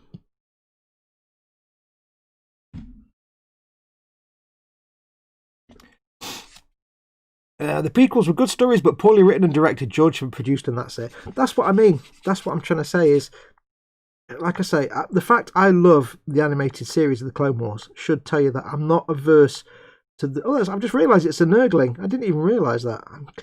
It's a Nurgling carrying lots of scrolls. The Tallyman scrolls. I didn't even realise. Yeah, the fact that I love the Clone Wars animated series tells you that I don't have a problem with the setting. I don't have a problem with the characters, apart from Jar Jar Binks. There's a lot of potential there, but what he did was just make 3 really bad films out of that setting of characters. He just killed it, but not in a good way. So yeah, I don't have a problem with the concept. It's just the films are just bad films. People misunderstand me when I whinge about the prequels. Kathleen Kennedy Room, the last Star Wars trilogy, says, Pulled it to myself. I have no problem with the late Star Wars films. They're fine. Again, they're not the most exciting. I still rate the first 3 as the best. I don't have a problem with them. They're not perfect by any long means, but they're not bad. They're all right. They're all right. I wish I could have liked the new version of BSG. I just didn't, said Dan Kramer. Yeah, they like it or you don't. It's one of them things, isn't it? Not everybody likes everything. I mean, I can't watch the original Battlestar Galactica because it's so bad and cheesy. I can't even wear the nostalgia glasses and get over it. It's just that bad. I didn't realise this was a Nurgling. I'm sat there cleaning. It's like, it's a Nurgling. Only when I saw the Nurgling butt and feet, I thought, that's a Nurgling, that is. My only issue with the BSG was it was just so bleak. It was turning into EastEnders with no happy moments. Well, yeah, But at the same time, if you think of the setting, it's not exactly a cheerful setting. You're the last of humanity, potentially, on an unknown length journey to find a new home. Not going to be all happy times. And imagine you're stuck on this ship all the time. Yeah, I know what you're saying, but I think the setting lends itself to not being happy fun times. It's more a gritty military drama than a highbrow sci-fi. That's the difference. The original series was obviously mostly fantasy nonsense sci-fi, which is fine, you know, it's a whole different setting. And it was a whole different time. But you wouldn't get away with that now. You couldn't do it now. Not without being slightly spoofy. Like, look at Farscape. Farscape's on the other end of the scale. Farscape's like a modern version of what the original Battlestar Galactica was. Slightly silly, slightly campy, fun and silly nonsense. Whereas BSG was more taking it to the more modern military thriller kind of end of the spectrum. You could do it as a sort of Farscape style thing, but I don't think it would have had as much traction if they'd done that. Because if you think about it, up until that point, sci-fi TV, like series like that, sci-fi type series, they were always a bit crappy. You know, Star Trek was always the brand leader, like DS9. Kind of fell over a bit with Voyager and all that, but up until that point, there wasn't really that kind of gritty in space stuff. And when there had been, like for example, they tried it with Space Above and Beyond, or Behind and Between, as I like to call it, or there was another one. They tried to do gritty, but you just end up with a load of Hollywood, good-looking Hollywood actors playing parts, and that's all it came across as. Hollywood actors doing stuff. Well, you got your Babylon 5 where it was like, it just looked a bit silly. So yeah, it was like the kind of first time anybody did a kind of real, it was something that wasn't around at the time really, not much. Proper gritty, dark, militaristic, realistic sci-fi. Now of course, nowadays it's much more common. You've got things like The Expanse and things like that, which are gritty, thriller, military-style dramas, and they're really good. BSG was ahead of its time because that kind of thing is normal now. It's kind of more common. Like if you tried to make The Expanse at the time of, you know, instead of, if BSG hadn't come out and The Expanse had come out instead, it probably would have got the same reaction. People were like, oh, what's this? It's a bit dark, isn't it? But it was ahead of its time, so it makes sense that some people didn't take to it, I think. Nowadays, it'd fit in perfectly. It's what in Welsh we are known for. Big sinewy men, unpronounceable place names, and close harmony singing. Yeah. I have a Star Trek book that is a fly-on-the-wall documentary in book for that form that takes you through the entire process of making an episode of Voyager, and it was stunned to find that no matter what's in an episode, they get it all done in 15 days. Oh, yeah. Absolutely. Was that The Art of Star Trek, by any chance? I was reading an amusing story about when they made the model for Voyager, the actual Voyager of the model of the USS Voyager, and they were really up against it to get the model finished. They only had I think it was about a month and a half. Like Greg Gine and the other guys that made it. I can't remember. The other guy, Rick Sternbach. I think Rick Sternbach was involved in it. I can't remember now.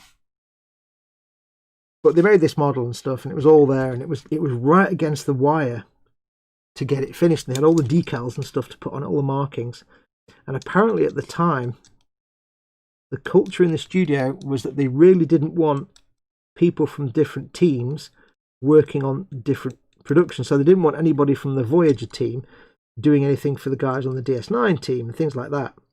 You know, you weren't allowed to cross-pollinate. You couldn't borrow someone from the DS9. You know, you couldn't borrow a grip or a lighting cameraman or anything like that from the DS9 team just because you needed a bit of help on an episode of Voyager. You weren't allowed to do it.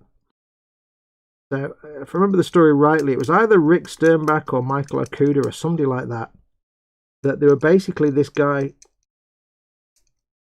had the Voyager model in his garage. They were just putting the finishing touches to it and doing all the markings and stuff and touching it up. They came up with the idea of the coaxial engines moving up and down, at the very end, towards the very end of the creation of it, and they had to quickly like retrofit all the end motors and stuff in and do, because it was actually motorized. They had to quickly cobble that all together to make the nacelles move, which really knackered them. So he asked, I think it's either Greg Gine or Mike Akuda or somebody like that. He said, "Can you just come and give us a hand, because we've got to get this thing ready for like tomorrow, and we're not going to finish it." So he popped round. It was all super secret, and he popped around, and they were working on this thing and putting the decals on. At the very end, just as they finished, one of the producers walked in, because they were trying to do it secretly because they weren't allowed to cross-pollinate the production teams. And she walked in, and he said she looked at Mike Akuda, and she looked at me, and she turned to Mike Akuda and she said, "This is fantastic. You've done an excellent job. You're really against the wall. You've done really well. Awesome work." And then he said, and then she turned to me and said, "And thank you, unknown person, whoever you are," and gave me this look and then walked out. She was like, yeah, a lot of the production team, there were certain politics that a lot of the production team were not, they just thought was nonsense, but they had to try and stick to it. So it was like, well, that's kind of ridiculous when you think about it. They're getting to the point where they're fighting amongst themselves for things. So yeah, that was all a rush job. Getting the Voyager done and ready. There's a skull here with some bones hanging off this backpack. I can sense that will not last long in the real world.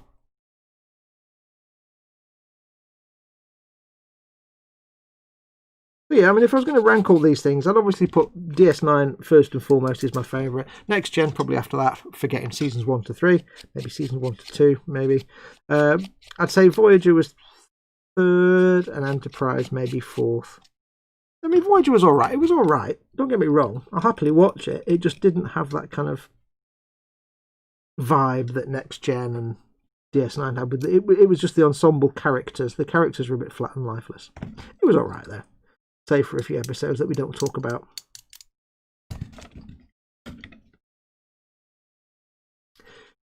Every TV series has its Hathor episode. Let's just leave it at that. You know what I'm talking about. Stargate reference there, but every series has a Hathor moment. Where are we? I grew to love Farscape. The issue with the new BST was that I had no desire for them to reach Earth. We have enough assholes, but then they ended it and things made more, brackets, not really, sense. Yeah. I think that was the beauty of it, though, is it wasn't like a typical thing where there were good guys and bad guys and everyone, some guys, you're either a good guy or a hero, you're either a hero or an evil enemy or something like that. It was a bit like Warhammer in that it was kind of grey areas. Like, you know, the Cylons were clearly the bad guys, but they weren't unsympathetic. You know, and they managed to... I don't want to say anything because there will be people out there who haven't watched it, and I don't want to give anything away, even though it's 20 years old. They weren't, let's say, unsympathetic characters towards the end. And then character motivations changed as well. There's so much moving backwards and forwards, good guys to bad guys and bad guys to good guys. And interesting how all the pressure of the constant attacks and all that stuff just worked its nasty, deleterious effects on the crew of the ship. You know, it wasn't all happy times. Things went wrong. People turned on other people. Everybody turned on themselves. It was like that kind of episode you get in all sci-fi series with the, you know, the insider, the enemy agent inside. Who's the bad guy? It's one of us. Oh yes, it's like one of them, but for a whole 4 seasons. Well, 3 seasons. Don't do spoilers in chat, by the way, folks. Please don't give spoilers, because there will be somebody out there who hasn't watched it and might decide to.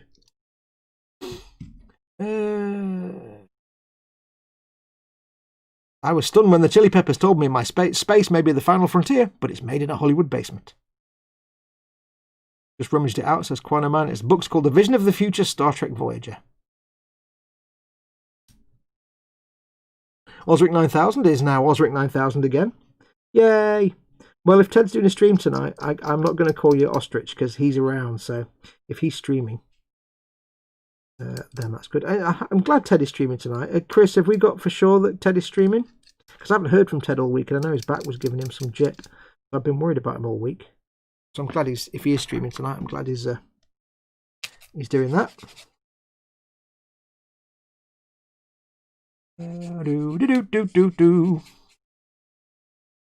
Model Maker Mayhem says, I'm here just listening to the audio. Tidy times. The missus did say I could get a hobby shed for the garden. What trap am I walking into? Well, if it's a wooden shed, a spider trap. First and foremost. Yeah. Make sure you take it. If you do have a shed, that'd be awesome. Just make sure to take into account, A, it needs to be able to be heated in the winter. B, you need to be able to cool it in the summer. I don't recommend lots and lots of windows everywhere. That will get hot. You need to have a way to not have just, because a lot of sheds have windows that are always open and always windows, like you know, curtains and stuff. You need a way to shelter what's inside from the sunlight. So if you've got a model on the desk and you don't go in the shed for a few days and it's the middle of summer and the sun's beating through the window onto the bench, you might come in to find your model's melted and warped. So make sure you build in a sort of shutter system so you can put shutters on there.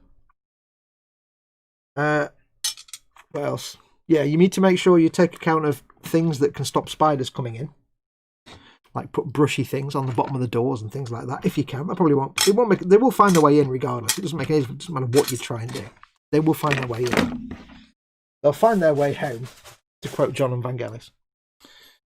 But most importantly, of course, despite all that, most importantly, you need to make sure you get the secret beer fridge in there, because that's the important bit.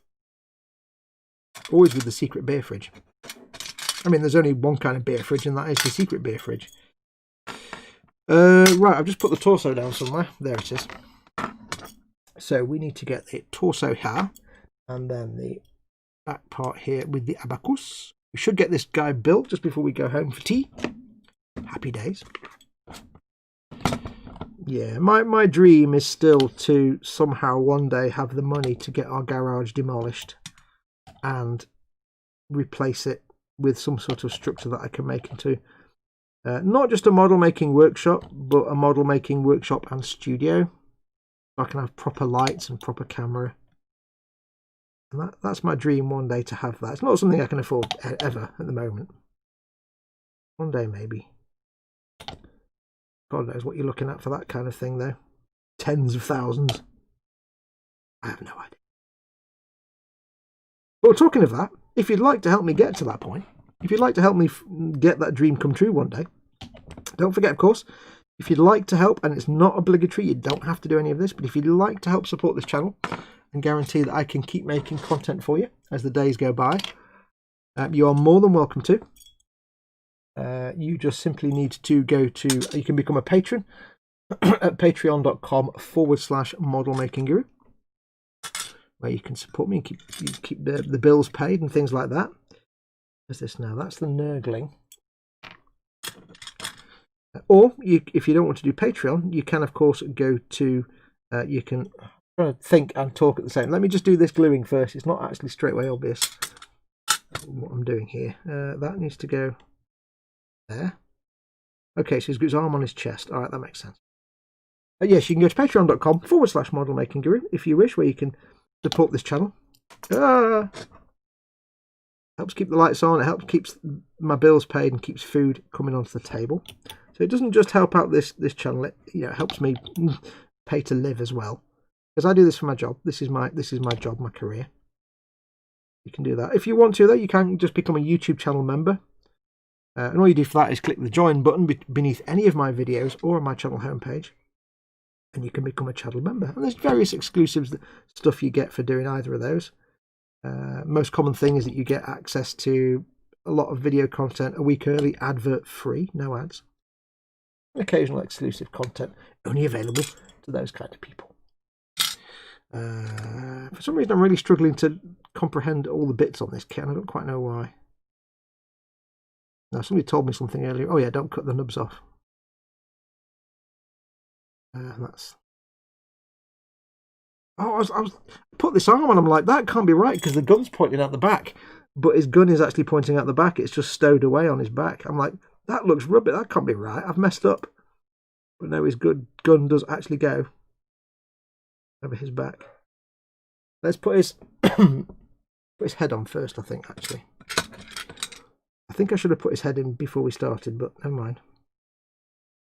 Everything's fixable.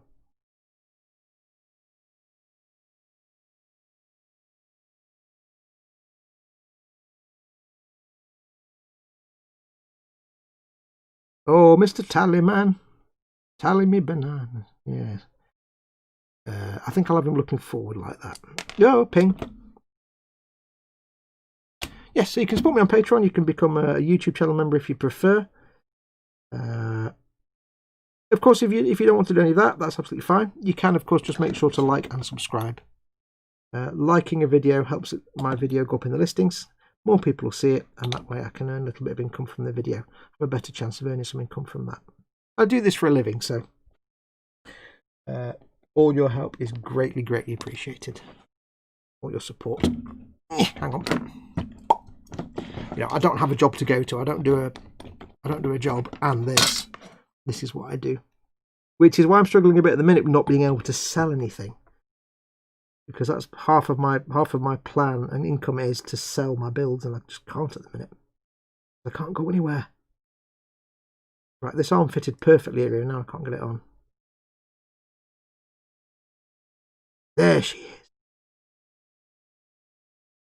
The quicker I can get building things, even if I can't go and sell them right now, the quicker I can get building things that I can stockpile, so that when I can again go to the post office, he says, ripping that bit off that he's just put on, when I can again get to the post office to post things out, start listing stuff on eBay, and get it all sold.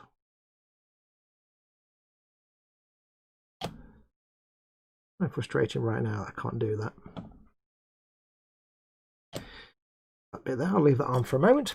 We shall, this bit goes, is the backpack, you see? There's backpack, handbag. I shall put the backpack on in a minute when he's on the base. How low can you go? Sunday, Monday, happy days. Tuesday, Wednesday, happy days. Thursday, Friday, happy days. Saturday, what a day. Rocking all week with you.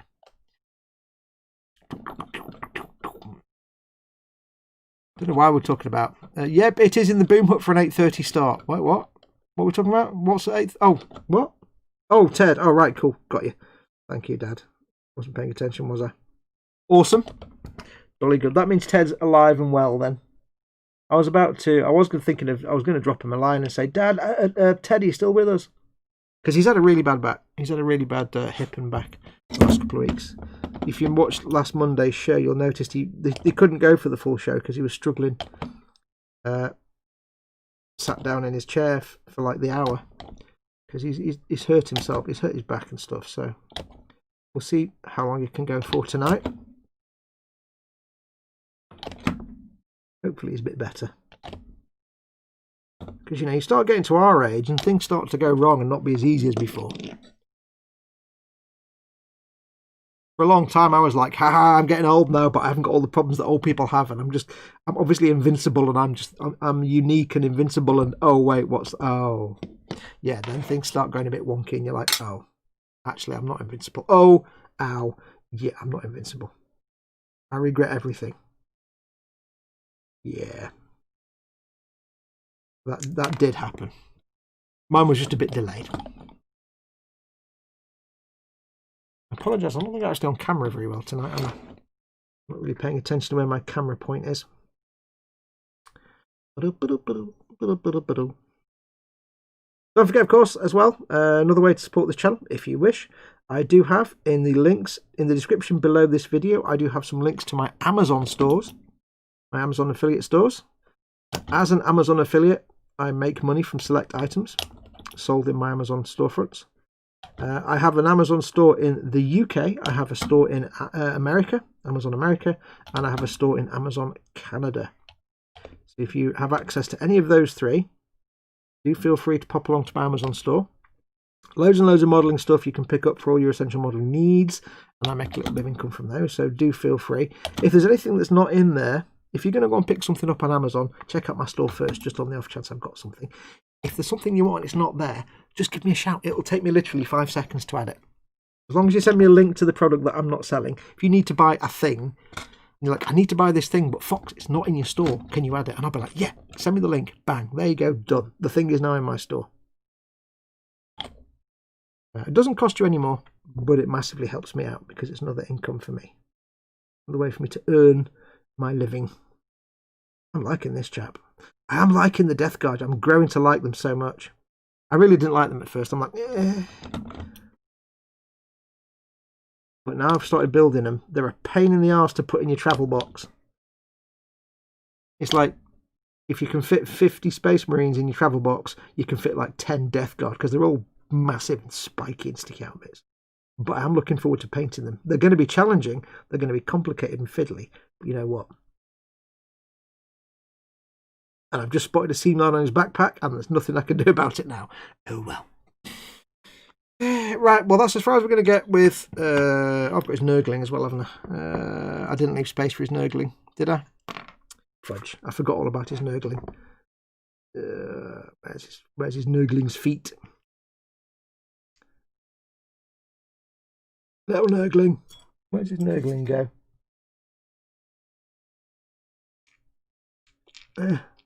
I can't fit him on now. I didn't pay attention to that, did I? Oh. Can I squidge him back a bit? Yes. Yes, I can slide him back a bit on the back. Yeah, we go. See, there's always a way to fix it. Now, I've got some schmunge on the bottom there where the plastic's squidged a bit. Doesn't matter, because there will be a texture put over that anyway. So I've moved him back a little bit. And now there's space for his Nurgling to fit on there. I can figure out how to attach his Nurgling. It appears to... Oh, I see. I'm liking that Nurgling. That Nurgling has my seal of approval. I like the way Nurglings often stood on one foot, because they've got like a real comedy walk to them, I reckon. Kind of stride around like a little comedy thing. Means you're a pain in the arse to get on the base. Look at that. That little fella there on the front. 1 foot in the air, carrying all the scrolls. I love Nurglings so much. I've not painted one yet, but I think they're adorable. I don't know if you can see, because obviously the camera's not focusing, but the Nurgling's there, and you can imagine him walking like that. Bam, bam, bam, bam. 1 foot goes right up in the air when the other one's down on the ground. Nurglings are so cool, carrying all the scrolls, all the Taliban scrolls. Yeah. Anyway, that's him done. And that is us done. It's coming up to 6 o'clock, so I need to go and bugger off so Dad can start doing his stream. At 1:15, I think it is, Dad, is it? Or if not, 6 o'clock. But thank you very much for watching. I'll probably finish these guys off camera, because they're not interesting me at all. I probably want to get them done. I probably won't. Next week we'll probably start on the floaty tank dude, I think. But thank you very much for watching. Do take care. I will be back tomorrow. Oh, I know what I'm not doing. Hang on. Oh no, I forgot. I totally forgot. Hang on. Oh, wrong glasses. Put my right glasses on. There we go. Can't believe I forgot that. Yes, you see, we've got this now. Hello. Yes, so I will be back, of course, tomorrow with eModels Monday with me, Ted, Chris, and Colin. So do watch for that. Where I wasn't on last week, so I don't know if we're giving something away. I can't remember now. I'll be back tomorrow for the eModels Monday, and then I'm going to be filming more of the Millennium Falcon throughout the week. That should be up hopefully. Don't forget, of course, the latest episode of the Millennium Falcon is still in early access for patrons and for YouTube channel members. If you want to watch episode 5.6 advert free, right now it's available to members in the members only channel playlist, and it's available to patrons through the article on patreon.com. I'll be working on the next episode this week, and maybe we'll get it finished. I've only got the oil paint weathering to do now, so almost there. But that's going to do it. So thank you very much for watching. Take care of yourselves. Go make something awesome like these. Go be awesome, although you already are. 17-inch TV, finger time. And until next time, I shall say adios amoebas. Now, the problem is, you see, I've got to lean forward and press the button, so I can't stand here and fade out. So, bye!